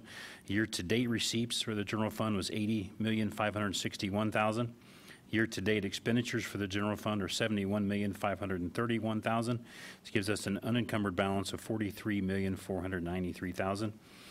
The all funds total year-to-date receipts for all funds, which is the general fund, bond retirement, PI, all the funds we have, was $107,726,000. Year-to-date expenditures are $106,027,000. Our unencumbered fund balance is $79,925,000. And I looked before we got here, if you say, are we on track? For the year, for the general fund, we had projected $165 million. We're at 80 right now, so we're pretty much on track where we are. We typically have larger collections in the first half of each calendar year, so we should make up the difference. So we should be setting fine. That's the reports. Questions? Anyone? Dr. French? Yes. Mr. Velardo? Yes. Mr. Byrd? Yes. Dr. Nestor Baker? Yes. Mrs. Davidson? Yes. Okay, moving on. Personnel consent agenda. Would anyone like to pull anything out first before we? Nope. Okay. Gary, are you going to come up here? We are going to, 8.1 to 8.10, and I need a motion for this. So moved. And a Second. Thank you. I don't think I'm recommending any pigs with lipstick. So Good thing. try to keep away from that this evening. On our consent agenda tonight, I would like to Wow. recommend 10 personnel items involving 104 persons. In section 8.01, there are 4 classified resignations. In section 8.02, there's 1 license resignation, a coach. In section 8.03, there's 1 retirement, a classified person. Section 8.04, there are 3 licensed retirements, including 2 teachers and 1 administrator. In the next section, leave of absence, there are 3 licensed staff members. Section 8.06, change of assignment, there are 7 classified employees recommended there. And 8.07, there are contractual status changes, there are 7 of those. In 8.08, under one-time payments, there are 2 recommendations for board consideration. One would be testing for gifted services as per procedures in the district. And the other list would be presenters who are going to be involved in waiver day. And there are, I believe, 61 of those folks listed there and so forth. And the amount that they're paid covers their presentation as well as preparation for that waiver day. So 8.09, employment, there are 3 classified, and in the last section, .10, there are 13 recommendations for licensed employees. Most of those are ticket takers, and you're starting to see spring sport coaches being recommended at this time of the year. Questions? No question, just a personal call out. Dr. Fedorenko, the reason I want to make a personal call out on this is because my daughter, who's a freshman, is a proud Hanby graduate, and I think Dr. Fedorenko is one of those people that in our community, if my daughter is any example, my daughter will continue to talk about her experience with Dr. Fedorenko well into her later years. She loved her experience there, and congratulations. Sorry to see you hanging up the cleats. So. I'm saying this, and I'm not intentionally following. I was told by several people to vote no. So just know that's coming. I'm sorry. Can I dovetail on that too, Jan? I have known that this was coming, but still when I saw it, it was like, oh, no, I don't like this. But I thought it was really good that you could package it all together so that we could vote on this the same night you were coming to do a curriculum presentation. But thank you so very much. You have made a huge difference to the arts in this community, and I hope that that difference will continue to be felt for many, many years to come.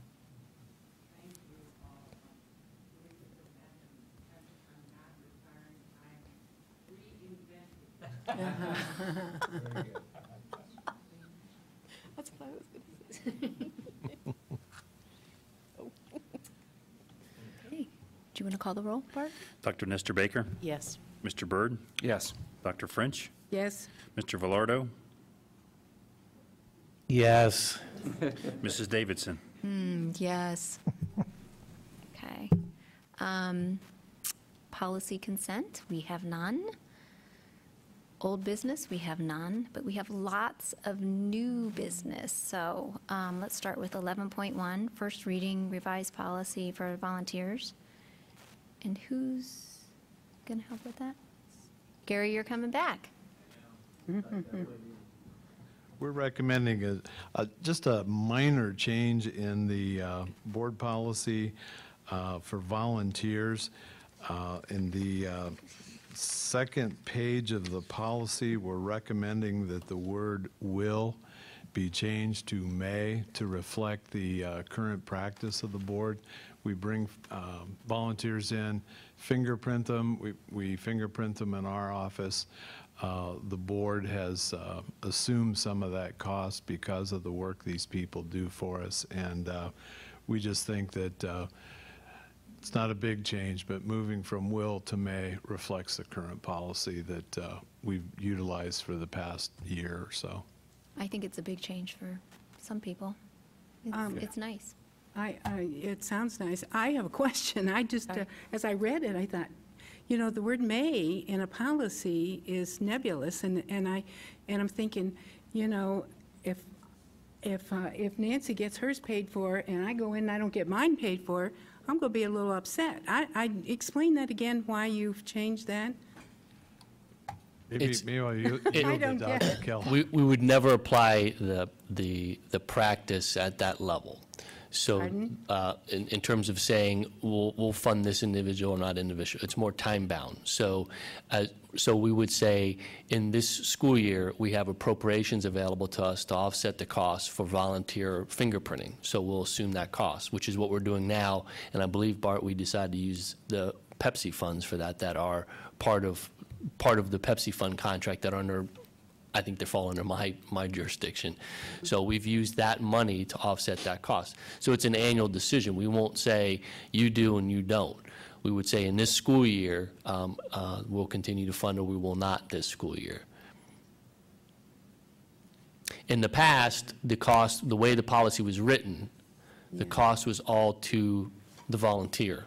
I understand. So we made a shift, the board asked us to make a shift in terms of that cost. I guess my concern is I don't like the word may. It's either will or, you know, will not. I mean, you know, this, If you, May is a nebulous if you have term. may in the policy, it allows administrative guidelines to reflect, which don't have to come back for 2 readings, allows us to make Yeah. adjustments in administrative guidelines Right. each year, which I think is part of this. Am I correct, Gary? So what we're doing is leaving the latitude in the policy, so we're not restricted by policy rereads, and allows us in the guidelines, which don't require the board to do that, allow the language in the policy. That's what we're trying to align. Yeah, I got you. I know that we're not voting on this tonight, but do you want that kind of nebulous flexibility?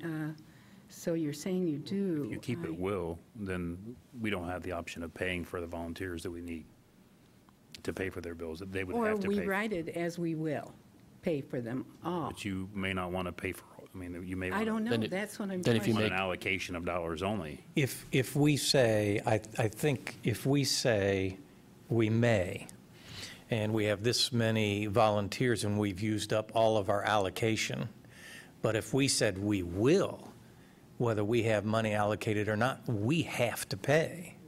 So I think we are just saying, we have a certain, right? Am I reading? We have a certain amount of dollars allocated for this, and so we will go to that amount unless we were to take money from somewhere else, which is why we don't want to say we will.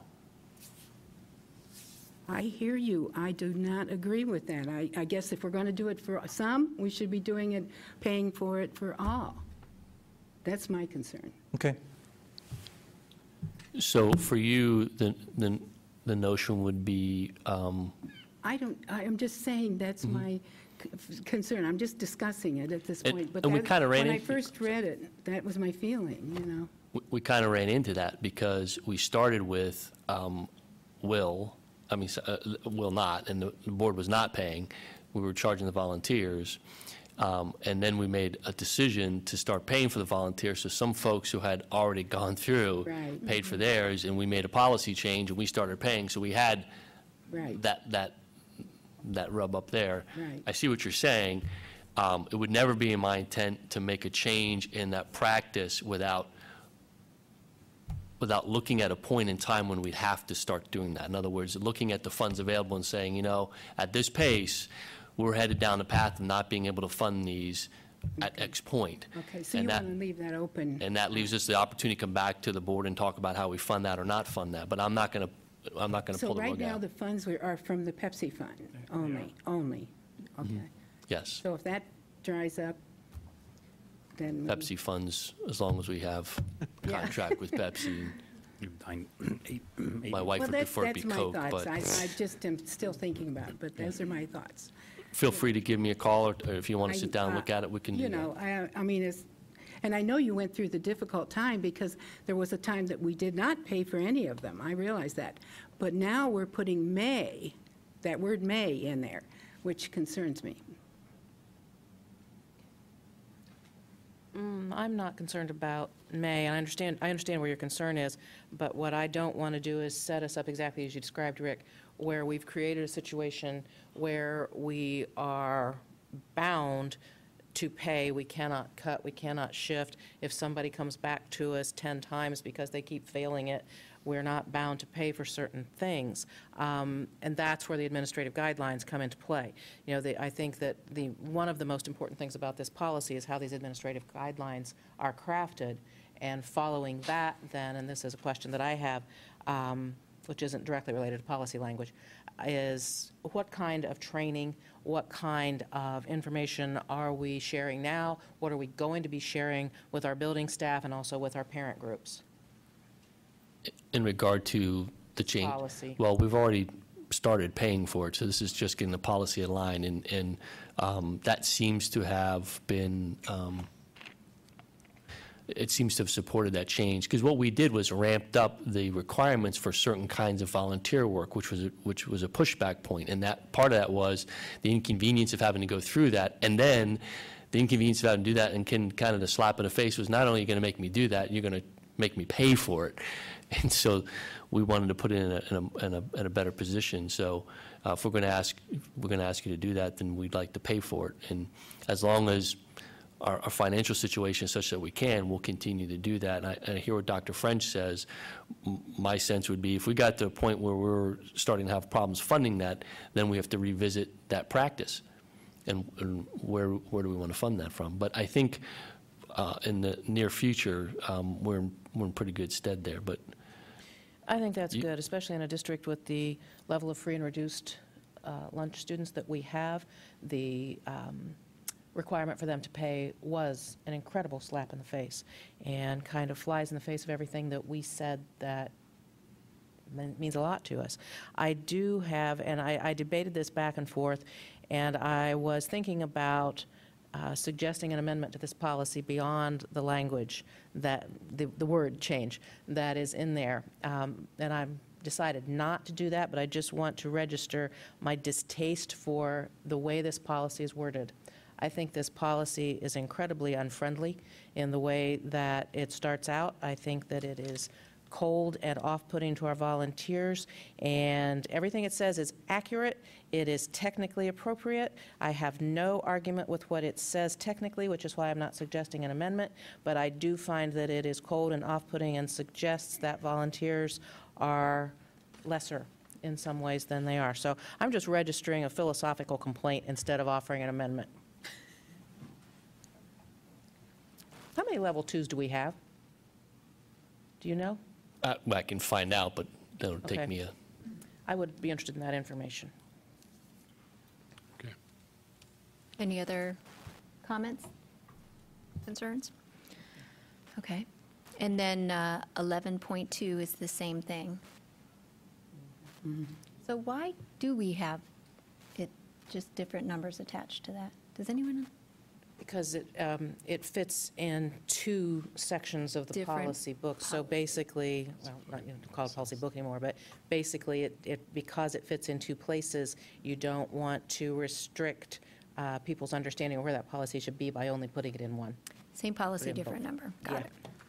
Okay. Do the administrative guidelines cover a situation, as Nancy was explaining, a person comes back 5, 6, 7 times to be able to pass it, should we pay 5 or 6 times? Are you They're covered? not going to pass it. They're not going There's to a, pass it. there's a time limit to which there's kind of a time limit to when you could come back, because if it's on your record, it's on your record. You have, okay. So it's not a case of, well, I'll come back in 2 weeks and hopefully my record's cleaned up. I understand, but you will, so you only pay once? We pay once if it comes back and they can't meet the standard because their background check didn't come back with the right information. If they're not, if we can't approve them because their background check came back in a way that says you can't work with kids, So chances are- the asking again isn't going to happen because it's not, the data's not The going to only way it change. could happen not. again would be something like a person that doesn't have fingerprints that register. Right. If it was an Coming back accidental- because they decide they Yeah. don't have dry skin anymore, whatever. But no, there are instances that cases. don't suggest that. But, it's kind of what the administrative guidelines, the reason I was saying that, we have to have the ability to put parameters around what we will pay and how many times we'll pay. Correct. Yeah. You're good. Okay, I would just say too, I would add one thing. Since July, the average monthly cost to the board has been a little over $900 a month. Thank you. Okay. Okay. What was that? $900. Right. Yeah. Yeah. Yeah, it does cost about that much. And that's sufficient. That gives me the information I needed. Thank you, Gary. Thanks, Gary. Which means we're loading up schools with level 2 volunteers, We which are. give us a lot of support. That's right. Well, and I think, Dr. Kell, we'd ask the principals to make sure you don't bring everybody to be level 2, because we're paying for them, make sure they're level 2, so that we aren't paying for somebody we don't need. And they're good for 5 years, right? The background check is good for 5 years. Okay. With this organization. Yes. Okay. Okay, moving on to 11.3, first reading for new science course of study. Madam President, if I could, Yeah. before we get into the curriculum presentation, just want to give you some context. So there's a lot here, and I want to speak to a timing problem that we have in our current curriculum and materials adoption cycle, and that is, which is under review. Ms. Knapp and I have been meeting and talking about looking at the curriculum and materials adoption cycle and the timeliness of it. It doesn't fit real well right now, and here's one of the problem spots. So at the high school level, the printing of the course selection book that kids and parents look at goes on over winter break or as we come back from winter break, because we start the scheduling process now for next year, believe it or not. So the timing of course development that we're looking at tonight and curriculum adoption doesn't always line well with that, and that's the case this evening. And so you're getting a first reading of a bunch of courses that, under my direction, we included in the course selection book. So it appears that I'm just putting stuff out there without board approval. I did that, and as I explained in the Friday update, my belief would be that if those, for some reason, those courses didn't pass a board muster, then we wouldn't staff them. And if they're not staffed, then kids can't be in them. So I could appreciate that some people may not like that tactic.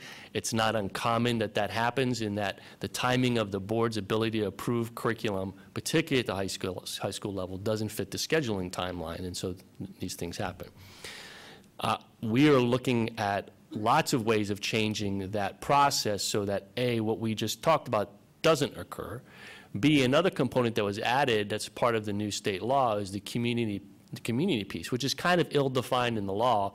And our first shot at it was the electronic means by which we offered the opportunity for parents to review, community members review, and provide us comment. I don't think that's robust enough to really get at the issues of local control that have risen in this latest venture into changes in curriculum as we look at Common Core and state standards. So that's part of our goal moving forward. A more timely process so that the board action to approval and course selection process is better. B, we look at better community and parent engagement on those changes. And C, we have greater teacher involvement in the development of those courses and the course content as part of our process. So these are goals that we have, and then a timeliness to that whole thing. This whole world has changed a lot in terms of what happens. In the old days, when no one really was paying that much attention to written curriculum at the national or state level, you could effectively have a time-bound process. And periodically, someone's curriculum would come up for review, and you'd start the clock running, and you'd go through the process over some time and adopt. And it was really locally controlled. But then the changing complexion of state standards and an influence nationally of Common Core and other standards has started to be an external influence on our time-bound process. So, whereas we might say on our timeline, math's up for adoption this year, a change at the state level or federal influence level might change the timing of that and send our time frames all out of gear. That's part of the local control issue for us, that we would like to look at our process so we can recapture that and not always be subjected to changes at other levels that cause us to have to scramble to catch that timeline. So that's part of what's going on. So to back up again, yes, there are courses you're looking at tonight for the first time that are in the course selection guide. If for some reason between this first reading and the second reading, there's the board's desires not to do something with those, we won't staff them, we won't fill them. I do think in reviewing these, and we gave the board these a few weeks ago, these fit very well with our efforts to look at college and career-bound curriculum, as well as some of our fine arts curriculum. I think this is good stuff for our kids. So that said, and that was a mouthful, I'm going to turn it over to Jen Knapp and let her bring forward what we have this evening. Okay, thank you, Dr. Kellogg. Good evening, President Davidson, Vice President Velardo, members of the board, fellow administrators. Tonight, I will be presenting several different courses of study, including visual arts. And for visual arts, we have Dr. Jan Fedorenko, Amy Rausch, and Gina Moore here with us. International Baccalaureate, Mr. Mike Hinsey. And for science and business, Ann Baldwin. There are a few items to note before I get started talking about science specifically.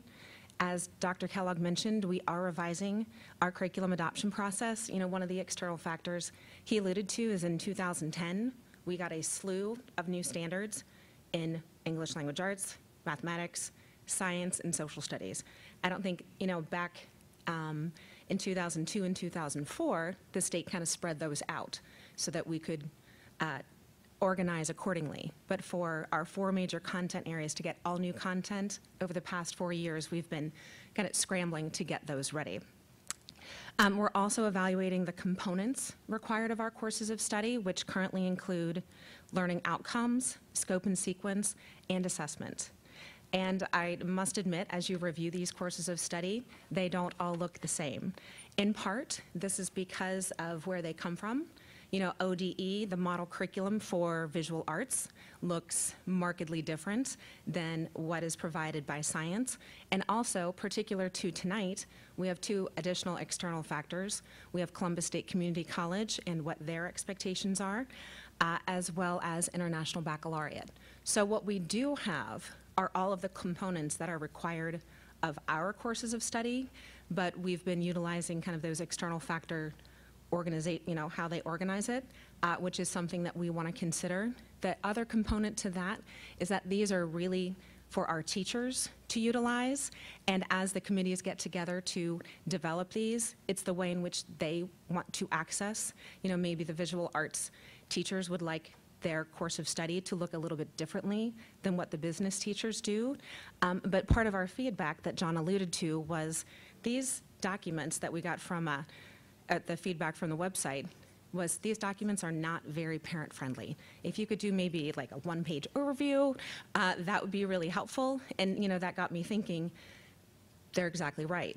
These are, you know, teacher documents, and we need to be considerate of our audience and perhaps, you know, kind of a 1-page cover sheet to say, you know, here's what this is about. Here's what, if your child would sign up for this course, this is what they should expect. This is what you should expect that they learn from enrolling in this. These are the outcomes. So know that we are working on that. Also, one of the components are assessments. We have several levels of assessments, classroom level, district, state. We have national, the AP, international, with our International Baccalaureate. While each of these courses of studies does describe the forms or type of assessments that will be included to measure both student growth and achievement, this is certainly an area that we are reviewing closely as the state continues to evolve, I'll say, the expectations and the roles of the way in which we are required to use assessments. John spoke of the recent legislation, and this was our first attempt to garner feedback. We've had about 25 community members or parents respond, and overwhelmingly, it's been positive. I think the most positive one was about our science courses, in which the parent said, I love these courses. I just wish you would have had them a few years earlier because my child's at Columbus State right now enrolled in these courses. These do have some suggested resources. Some of these courses do, but as we'll learn, some of them are quite new. So like we've done in the past, we will be bringing forward resources to support these courses in the spring. We'll also be bringing forward our 612 science resources. That's something that for the past several years, we've adopted a course of study, but not a core text. But with our EdSite grant that we received last year, we allocated funds to be able to support secondary science. So they're currently reviewing 2 different resources. And one of the reasons why they waited was because they were quite ready to move into that digital environment. And the textbook companies and our limited resources technology-wise at the time didn't really allow us to do that. So we're really excited that our science teachers have had the opportunity. So we will be bringing that back to you in the spring. So that's kind of the general overview for all of them. Science specifically, we have 2 proposed courses of study, that support the requirements of the Straight A Pathway Grant, another grant that we received last year from the state. And while I didn't mention this, a few of you joined Parent Council. These courses will be available as digitized college courses that will be facilitated by Westerville instructors, yet instructed by Columbus State faculty. The courses provide students with an opportunity to earn college credit that leads toward a health degree program or certificate, including clinical lab assistant certification. Students will utilize the distance learning lab that was installed, thanks to the Pathways Grant, in each of our 3 high schools. And based on enrollment, these courses will be offered in every high school. PD would be offered to our teachers over the summer and throughout the course of the year. So that was one thing that a few of you, again, were in parent council, and again, based on enrollment, we'll be able to offer these courses to all of our high schools. Are there general questions over the science courses of study? You answered most of mine. Okay. And I appreciate that. That's good. One question, is the Columbus State credit transcripted credit or not? Yes, it is transcripted. And let's see, so I actually had like 3 pages of scribbles about what I wanted to ask you, and like I say, you did hit most of it. As you put together the one-pagers, you know, that you're talking about, I think that's extraordinarily important, and that actually precipitated some of the questions that I was going to ask you. I would ask that when that is done, when it is appropriate, that we include reference to the policies that would impact as well. For instance, when we're talking about dual enrollment courses, it's really important that parents understand what all goes into that. You know, what are the requirements? What happens if their child fails? What happens if they drop out? You know, all of those pieces which would not be in a course of study. Correct. But we need to direct parents to look for that additional information. I did have a kind of a technical question, not very technical. We say that these are facilitated by Westerville City Schools teachers and taught by Columbus State. That's How correct. then do we count that as teacher workload? How is that counted? It would be considered as part of their workload. Okay, full course? Okay. That's the latest model of the workaround of the adjunct professor requirements that continues to be a stumbling block as we implement the new College Plus program. So if our teachers don't have the credentials to be, I'm aware this of is, that. Yes, I was on the other side of that when I was at Ohio State, yes. I have no idea what that says, so I'm not even going to try to ask you. Okay, Thank you. well, if you think of it, please let I'll me know. let you know.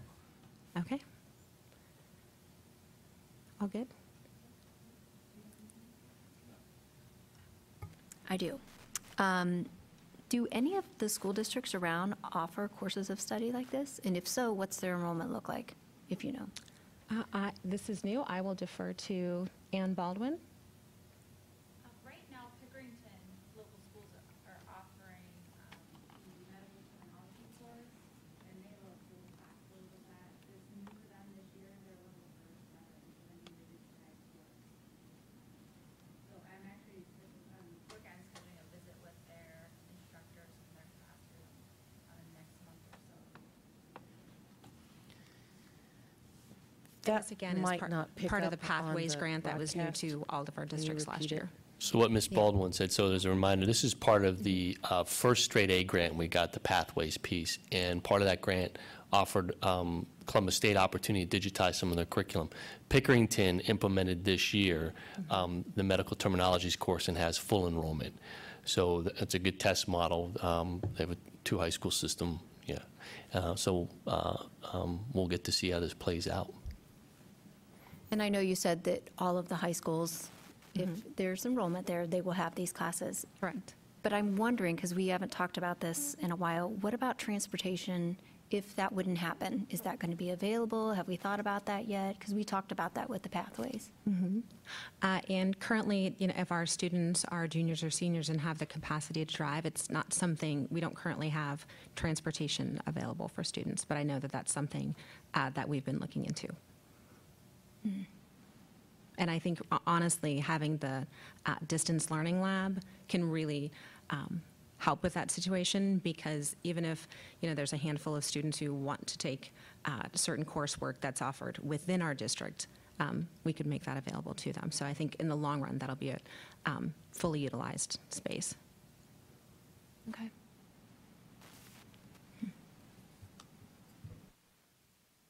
Other questions about science? Would you like me to move on to the next item?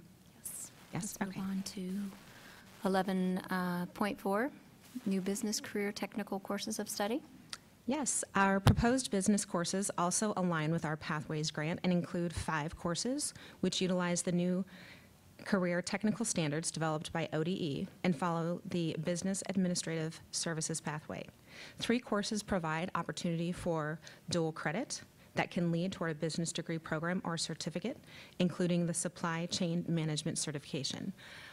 As we've spoken, and I know Mr. Reeves has talked a lot about our pathways, we focused on 3 areas: the business logistics aspect, which we're talking about right now, the health pathway that was supported by the science courses I just mentioned, as well as advanced manufacturing, and for advanced manufacturing that currently is offered in our 7th grade course with a hope to expand in the future.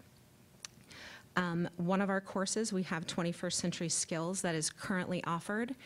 We'll still offer that at our high school with high school credit only, but it is very similar to Columbus State's coursework in computer concepts and applications, so we're proposing to add that course. And then the state is still developing the Business Foundations and Fundamental course, which is why Dr. Nestor Baker, as you read through the courses of study, there's kind of a little section to be determined. They are meeting at the end of February to work on that course.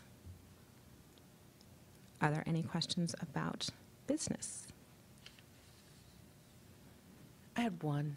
You Sure. know, I'm always hung up on the formatting. Yes. And how they look and what they say and so Yes. forth. And the computer concepts course in this set is more like a syllabus in many ways than it is a course of study. And I just want to make sure that we don't slide over into crafting syllabi for courses of study. Certainly. I'm just kind of wondering why on earth, in a course of study, we're talking about how to format your final assignment and so forth. To me, that is too far down in the weeds for a course of study, and that I'm making philosophical complaints tonight. That's certainly And that is a acceptable. formatting issue that I would like to see us avoid. Okay, thank you. Anybody else? No? I have something that I think would be beneficial for parents and anyone out there listening. So when I was looking through here, these are a couple of things that I caught. One says, please remind us, I'm sorry, it says college requirements to take this class. So what exactly would that mean to a parent or a student?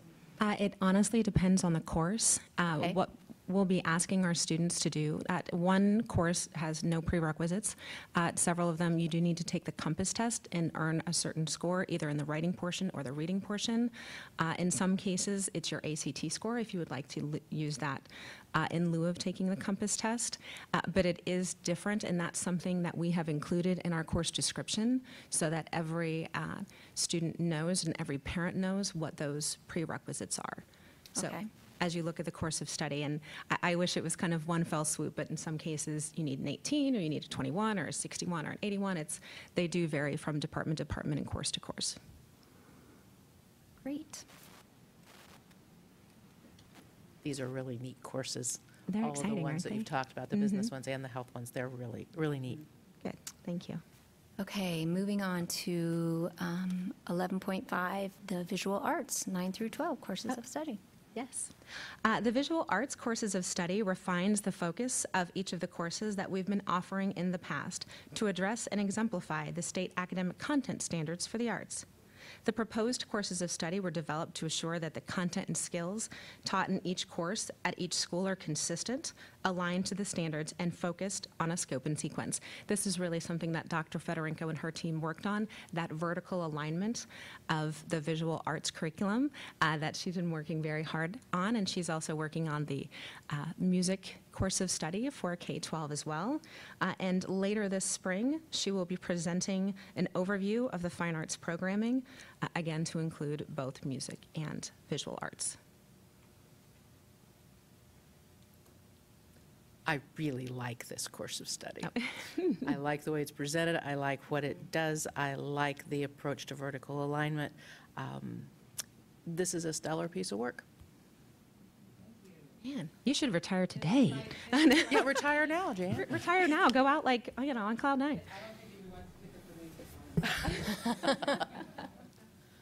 Yeah, I would Great just, job. I would just really echo that. What we've seen so far, not just this one, but all of them really have been some just exciting materials. I'm going to ask a question that I will probably regret asking later, or perhaps I'm just embarrassed to ask it, as a parent of a middle schooler and an elementary schooler, I'm looking down the road and thinking,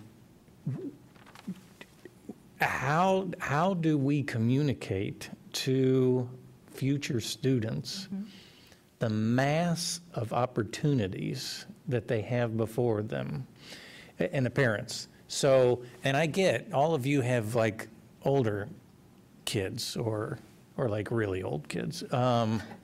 Not me. I'm not looking I around. met a young man this I- evening, so. I didn't, no, and really, and we don't I need met to a go. 9-year-old tonight. I was going to say, I have the youngest kid. I refer back to my comment, I was going to regret asking. I yes. didn't mean it that way. I'm going to put lipstick on in just a minute Good here. idea. It doesn't do to have work sessions. We get too informal. I will, really, don't go too much into the weeds of that, but which it could, for people that may be listening, that maybe they have younger kids, they say, wow, this is just expanding the offering so much. How do we get that across? Well, two of the ways that, we do have our high school course description guide, but two of the ways for our secondary, we do have Middle School 101 and High School 101. Those are things we've had in place in quite some time. We have been discussing more utilizing our website more fully, short video clips. I know Anne is currently working on one to help get the word out, especially for our students who are in grades 9, 10, and 11 who wouldn't necessarily attend High School 101. So we're definitely looking at ways in which to, just short 2 or 3 minute videos to get the word out. I think that would be, I think that's a great idea, and I really do think, Nancy, that a one-page, and I know you were talking about just like a really one-page description, as long as the font wasn't like 0.8. Exactly, yes. Just really describe it well. I'm just really excited about this and want to get the word out as best we can. That's my whole point. Perfect. One way we've started to frame this, so it looks a little more organized than throwing stuff up against the wall and see what sticks, is this really falls under our college and career readiness map, okay? And so there are several pathways for our high school students as they enter to start thinking about where they want to be in that trajectory. So I'll go through the spectrum, some that we are very familiar with. AP offers an opportunity for kids to earn college credit through the AP curriculum that we have. IB, similar to AP, has the external test and offers kids the opportunities to get college credit in high school through the IB program. And the curriculum and the nature of that study feels different and looks different than AP. So those are two options. Traditionally, we had PSEO, and we had the Career Center, and we had dual enrollment, and all of that was commingled, because you can go to the Career Center, you can get college credit, and you can get license and all those things, and dual enrollment is one species, PSEO is another species, the state umbrellaed all of that under College Credit Plus, which is much of what this coursework is in our pathways model that kids can earn. And so we're kind of developing that one-pager around, okay, you're looking towards high school, here's pathways, right? And each of them we can all imply what the differences would be in terms of the potential outcomes for kids and where they want to be and their aspirations for themselves. So how do we align their aspirations for themselves with their educational plan? And if your educational program isn't diverse enough, you limit the aspirations they can get to, and that's what this is about. So I'm sensitive to, as usual, we're moving fast and putting things in place, keeping that organizer so it's easy for parents to sit down with their 15-year-old and say, let's look at these. And that's that's kind of concept we're starting to play with. So I'm going to take a little bit different tact along those lines, but I'm going to deep dive for a second on a personal experience, but this is for my audience of art educators, so I apologize to everybody else. Most folks know that I've worked in technology for a long time. I have a presentation that I give that's called Why Art Matters to Techno Geeks. And one of the reasons that I make this presentation is by accident. I had been pushed by a number of my business counterparts to explain a complex set of problems and solutions in one page. And the way that I came up with it was using a series of graphic approaches. Somebody took a look at it, a friend of mine that's a fine artist, and said, wow, that looks like Damien Hirst. Truthfully, I had no idea who Damien Hirst was. I now know that when I say that, I have to say Damien Hirst spot paintings, not his biopsy paintings or his cow skulls inside of aquarium tanks, right? But the whole genesis of this was that by using art and by using visual concepts, I was able to communicate this extremely difficult problem to a number of folks that did not have the technical background. That being said, my question is while I appreciate the reference to sample course connections, are we taking a next step of creating more formal multidisciplinary connections and enforcing those with other education curricular tracks to make these connections rather than just suggesting them? Because in the real world, in the real work world, these do come together, right? Art and technology and mathematics and all of these things combined, they're not isolated. I see them here in suggestion, but are we building any curricular connections that are a bit more fixed than that? What I can answer is one of the reasons that we put those in there was for that exact purpose, for the arts specialists to be able to identify those connections within their classroom. Now, how that happens cross-disciplinary is very different in high school because unless it was a separate course of that connection, which I'm going to be looking at later, of some other things that we may want to grow within the fine arts. Right now, our goal was to say, hey, we're teaching concepts of elements in art, of, maybe it's color and why we see color. Then where is that connection within the other disciplines? You guys want to answer it? No, I think what you're saying is right. At this point, we're limited because of our course period 1, period 2, period 3. But I see just in education in general, I teach the International Baccalaureate Art class, and International Baccalaureate is all about connections.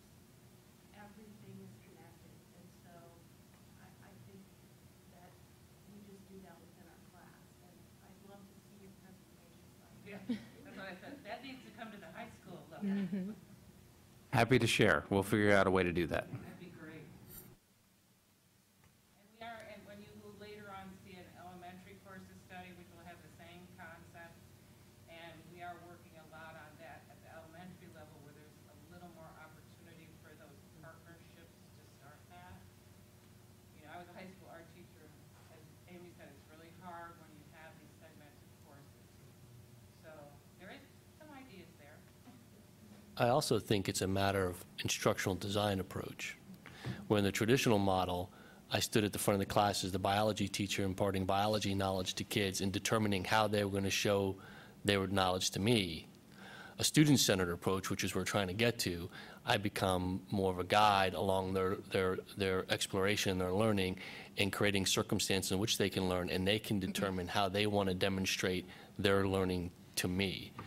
And the advent of technology to the creative lens around that, from video to music to presentations to research, opens up that portal more. And I think we're going to begin to see more and more of that, because you're absolutely right. We teach math as if it's second period. Math doesn't exist in second period. Math exists cross disciplines, and it has all those implications. And we need an instructional model supported by written curriculum that suggests that that's the way we should approach it. We do have some of that going on all across the district as I talk with teachers and so forth. So don't think that it's not happening. It isn't happening as specifically and formally as we're suggesting needs to happen in the future, but I wouldn't want us to think that it's not, because we have a number of options and a number of classes, a number of teachers who do engage in a lot of cross-disciplinary work, and maybe at some point it might be a good idea to have some of those groupings of teachers come and tell us what that looks like in our current setting. So Jan, I just want to say thank you one more time. This was fabulous, my favorite piece, so thank you to you and your team. Love it, love it. Moving on to 11.6, the new International Baccalaureate Courses of Study. Yes, 5 IB courses are being proposed to you tonight. Over the course of the past year and a half, Mike Hinsey has led parents, teachers, and students through the required IB program evaluation. In response, we are proposing 3 new courses to expand our offerings to encourage more students to participate. Those are Environmental Systems and Society, Sports, Exercise, and Health Science, and Information Technology in a Global Society. Like the other IB diploma program courses, these highlight transferable academic skills, interdisciplinary study, like we were just talking about, and in-depth content knowledge. Also, every IB diploma candidate completes the extended essay, which is a comprehensive 4,000-word research paper.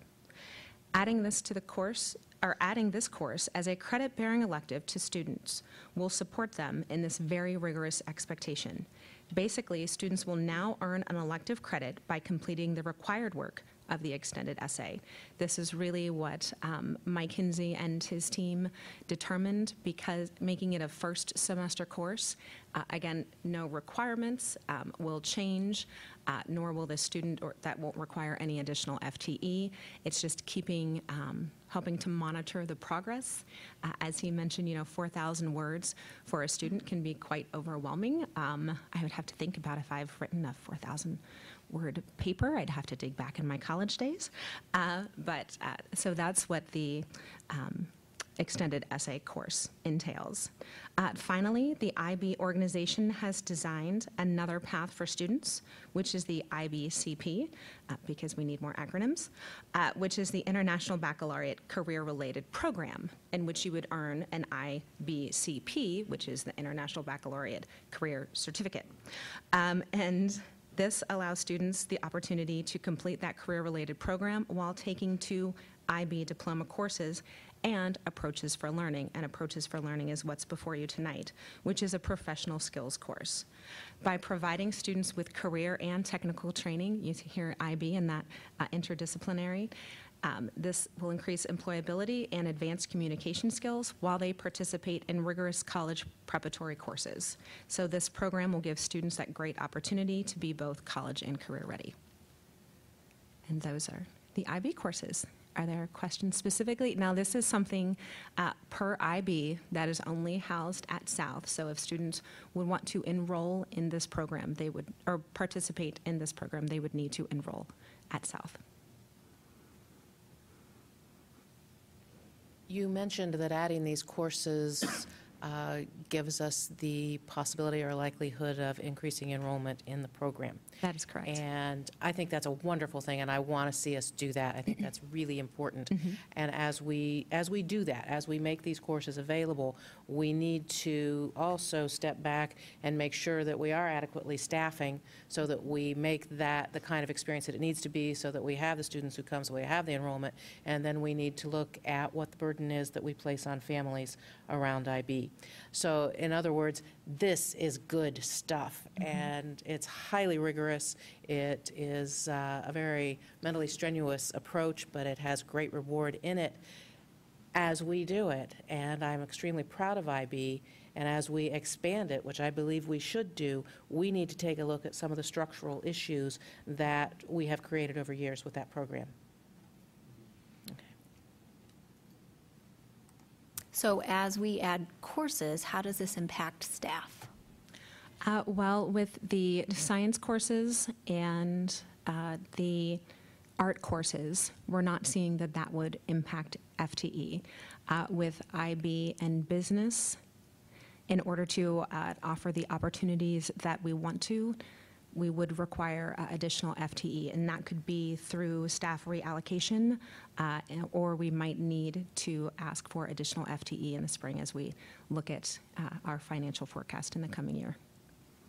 We always operate under the guidelines of the 5-year forecast and the allocation that's there for new staff.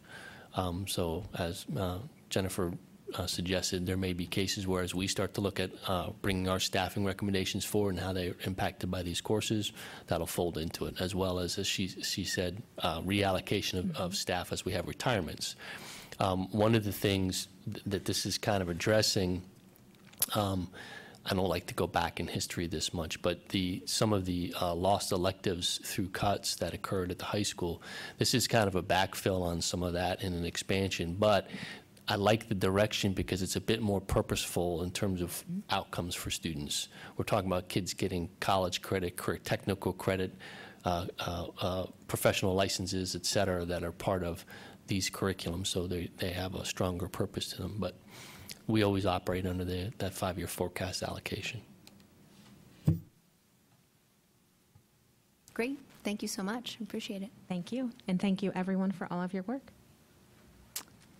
Okay, moving on. Resolution to approve admission and waiver of tuition for a foreign exchange student. May I have a motion? So moved. And a second? Second. Thank you.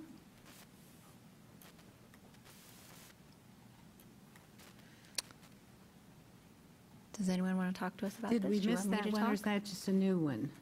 This is a second semester Oh, second some. arrival, yeah, And, some understanding. and are they just starting late in the year? They're going to stay next year, or is this just for the rest of this This year? is just for just the remainder of this Just school year. For the half year, okay. Correct.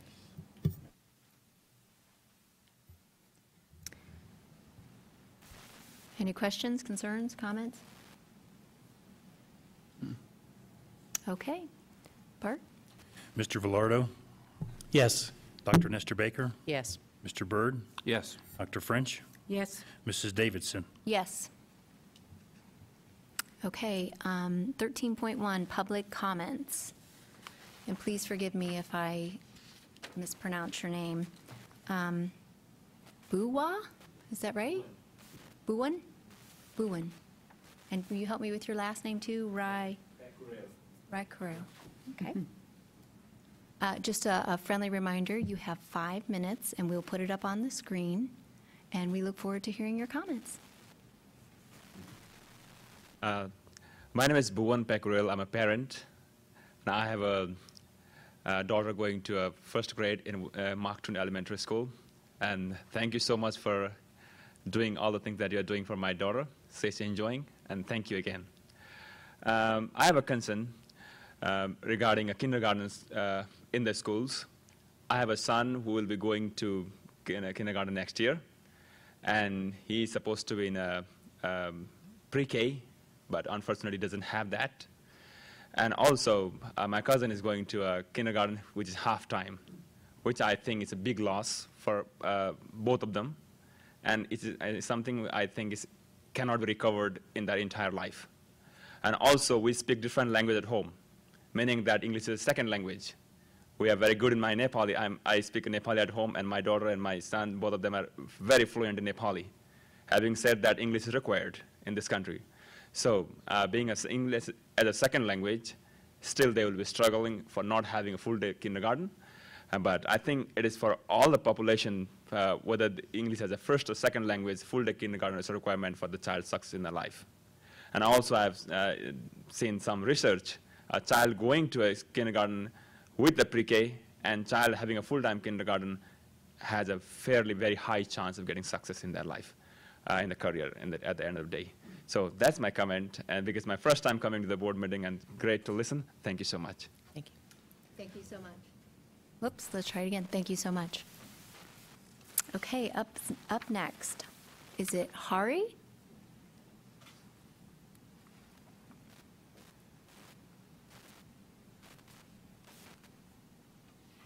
Good afternoon, everyone.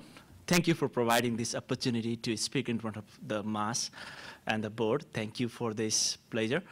And I want to thanks to Westerville School that it is providing the good education to our kids and our society, and it really makes the differences that we found already. But the thing is that, like as he said, like already there are some concerns and comments that we really wants to coordinate with the school system and to be the part of the systems, like how we can be better serve our kids so as to progress in their future. Like, it doesn't mean that like we totally don't want to coordinate. Like, we see some models like parents, they take some initiative, financial initiatives so as to make their school full-time. Like the only concern is the full-time school. I have my daughter Deepthi going to school for like kindergarten, and she just go to school for half day. And I too have my another daughter, like just 3 years old, and she's very interested and curious to go to school, and I'm looking something for that, which is really good for the kids to build up their skill to catch up the progress in the days to come. And as he mentioned already, that English is our second language, and not only the parents, the kids are like, we speak Nepali in the home, our parents and their grandparents speak Nepali, and there is a Nepali environment. But it doesn't mean that like we ignore English, but that is what it is, the reality. So if we at least give some education to those kids, cordially with the school systems and the parents and some kind of mediator in between, like it will be very helpful. And the reality in our community is like there are many excuses of the people, like it may be because of the back to home, the education system and things like that. They have some issues like transportation issues and the low income issues and all these things. So we really need kind of a coordination or a mediator between school and the parents. It is because like our parents, they just come here, they are growing, our population is growing day by day. And like to catch up that and to bring into the mainstream and the system is really a challenging factor. So we just want to work cordially with the board and the systems and the American the lifestyle, so as to bring our achievement or success in the society and the nation as a whole. Thank you so much. Thank you. And our last speaker tonight is Krishna Dangel. Okay, thank you.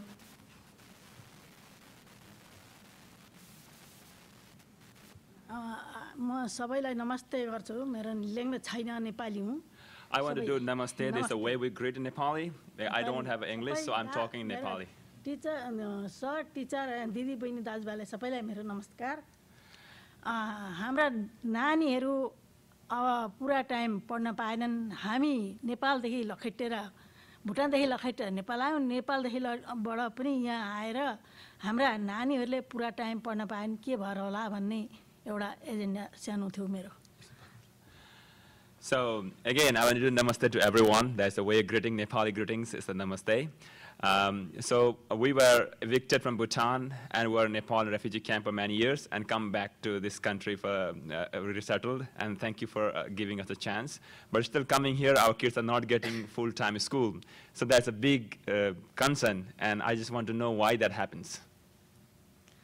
यो मेरो यति हो सानो सानो कुरो हो अब आफू language जान्दैन छोराहरूले त पढेर बाठा बाठा हुन्छन् होला आफूलाई पनि सहयोग गर्छन् होला भन्ने धेरै धेरै धारणा थियो हाम्रो त्यहाँ पनि अब स्कुल पनि कमजोरी हुन थाल्यो र के भयो होला भन्ने यहाँ अब नानीहरू अब यी दाजुभाइसँग सँगै आएर यति एक दुई कुरा भन्न आउँदैछु म So even I'm struggling it because I don't have a language, so I can't speak in English.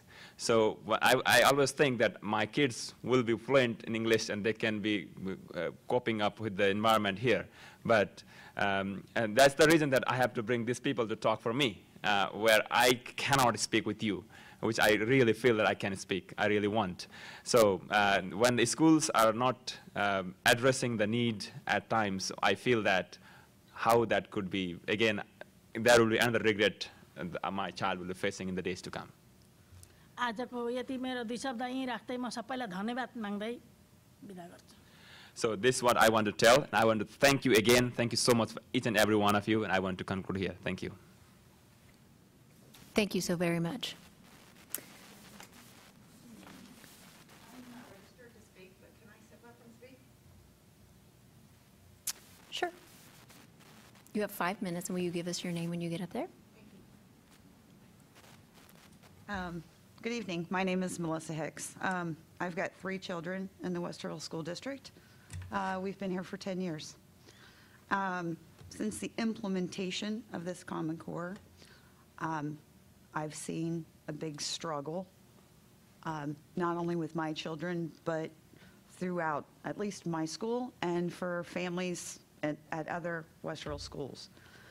And I don't know what was given with the teachers and how this process was implemented, but it seems like the process is being delivered to the kids on a difficult level. And I was sitting here listening to the new classes that you guys are looking to approve, and it sounds like some of these are duplicates of what they're getting at the Career Center. Some of them actually sound like that they may be good, but are they going to be duplicate of college courses that these kids are going to have to take again? So it seems, I guess some of my issues is we need to really think through what we're presenting to our children. Are they going to move them forward, or are they going to be a building block or an obstacle? And right now, like I said, one of the things that we're dealing with is the obstacle of the new math delivery. I've been doing a lot of talking to people on how to work through this, and that's one of the reasons why I'm here speaking.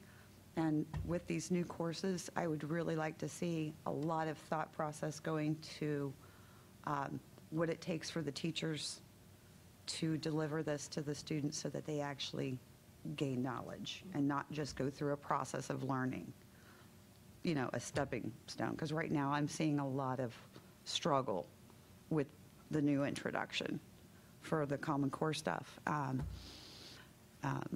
And see, you know, with these new classes, just please look closely at what the teachers are getting and how they're going to be delivering it. Because I'm seeing a lot of teachers feel like they're being held back from the process that they can teach our children at. Like one teacher, you know, you may say, okay, this is the guidelines of how we need you to teach. And if a teacher says, you know, I want to go down this road with it, but I'm going to stay within the boundaries, but I'm going to go a little bit beyond because I want to get their attention. I tell my kids, back when I was in high school, I had a chemistry teacher, and one of our lab projects was making peanut brittle. And everybody looks at me, and I'm like, we had to describe how the elements of the making that broke down in a chemical level. And he made it the best experience ever. Biology, same thing. We had teachers that actually went above and beyond and brought the kids into the core, the class, and had the best learning. And I just feel like our teachers are actually also getting lost in this process of introducing these policies and that. So, like I said, upon looking at this, and I know you guys got to see the majority of what was presented to you, whereas we haven't gotten to see the details of what you saw. But please reevaluate things closely as to how it's going to affect not only the teachers, the children, the community as a whole. Because I know we as a district, we've struggled in some areas financially with levies and things like that, and how these introductions are going to affect everybody. So that's what I'd like to say. Thank you. Thank you, Mrs. Hicks. We appreciate it. Moving on to 14.1, board comments. Anyone? Just some quick items. I think sometimes we get so busy with the work of the work, we kind of forget to kind of check off the items that we've gone through. It's been a busy night. You know, first kind of at the top of the order, I think it was one of my first board meetings, the issue of the magnet lottery came up. I really appreciate the fact that first we got community feedback on experiences, and then we made decisions and we took action. I like the direction that it's going in terms of how that lottery is going to function. You know, moving into what we talked about in terms of accountability around one-time payments and how that staff management function is going to happen. You know, great to hear we come back to the table with a discussion specifically about accountability. I think that's awesome. We talked about a multi-million-dollar project and talked about a great way to realign our finances to align them in a way that, you know, we're accounting for expenses in a better way and freeing up capital improvement funds. It talked about curriculum. So humbled that you all would come this evening and stand before us and let us know, your thoughts and feelings about education in the community. So thank you. Just a good night. I always kind of temper that with the work never stops, though, and we always have lots to do. And I think we've got a lot to take away from this meeting. But it was really good for us to get a number of items, I think, kind of buttoned up tonight. So, good meeting. Oh, and I guess I passed my probationary period. I just received my Westerville City Board member business card. So, I guess that means I have to occupy the seat for a little bit. Or use them quickly. Or use them quickly. I like that. And let me tag on to what you've just said, basically, real quickly. I want to thank our president for the opportunity to do a work session tonight and to really, spiel a lot of things out. Thank you. Richard, I agree with what you said. We sometimes move along and lose track of all that we are and have accomplished, and tonight was a very fruitful evening. As I listen to the speakers, it drives home so clearly the need to keep focusing always on the families and on the students and on the delivery. Always focus, always keep that there and never lose it. And I'm not suggesting that we do. It's just always important to double down on that. I would suggest, and I'm going to call on Barb Wallace, and she doesn't know that. Perhaps, Barb, you might want to talk to the families that spoke to us this evening and see if we can find some assistance for them as regards the desires for additional relationships with the district. Not sure what might be possible, but if anybody knows, Barb does, and she may be able to help you. It was a very good evening, very fruitful discussion, a lot of things moving forward, and Ms. Hicks, yeah, you are on target, and what we do and the courses that we bring on board are very carefully thought through, I'm sure, by all of the board members as we look at where we're going at this point in time and what opportunities, what courses we're trying to bring on, and also what burdens may or may not have been placed on teachers with some requirements that were foisted on us by the state. Just real quickly, I'm reminded, I'm very appreciative of you all and sharing this evening. I think I'm personally reminded, I think Richard went through kind of the litany of what we at least focused on tonight. But I'm reminded that at the core of all of this are these children who are trying to learn and be successful, and the parents behind them who are very passionate about their children and what they're trying to see as a successful future. But I'm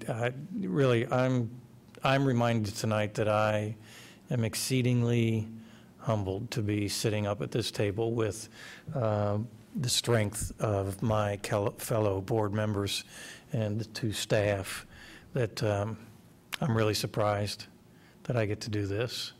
And I'm grateful that you all place this into our hands, and the issues of all-day kindergarten to dual courses to pathways.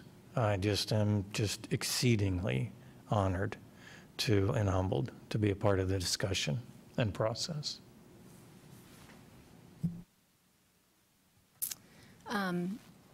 First, I want to say thank you to everyone that approached the podium tonight, community members, staff members. I really appreciate it, and I know we all really enjoy hearing from you. Couple quick things, my little community announcements. Westerville Community Bowl-a-thon is February 21st. GEM nominations are due February 6th. Hall of Fame nominations are due Friday, January 29th. And this Thursday, January 30th, is early release. Last, I'm going to tell you about the 2014 liaison positions. And after speaking with each of my colleagues, which, they all were very receptive and willing to take on any position, and I truly appreciate it, I've landed on this. Board policy will fall under all of our responsibility depending on our liaison position. Richard will handle legislation as well as operations and facilities. Carol will again head up finances. Nancy has offered to take on curriculum and academic achievement. Rick will handle community engagement and communication, and I will be responsible for personnel and HR. So with that, the board are at 15.1. The board will meet in regular session on Monday, February 9th, and February 23rd at 6 p.m. here at the Early Learning Center. And with that, Bart, will you call the roll? Motion. Oh. So moved. I meant, will you guys give me a motion so he can call the roll? So moved. And a second. Mr. Velardo. Yes. Dr. French. Yes. Mr. Byrd. Yes. Dr. Nestor Baker. Yes. Mrs. Davidson. Yes. We are adjourned.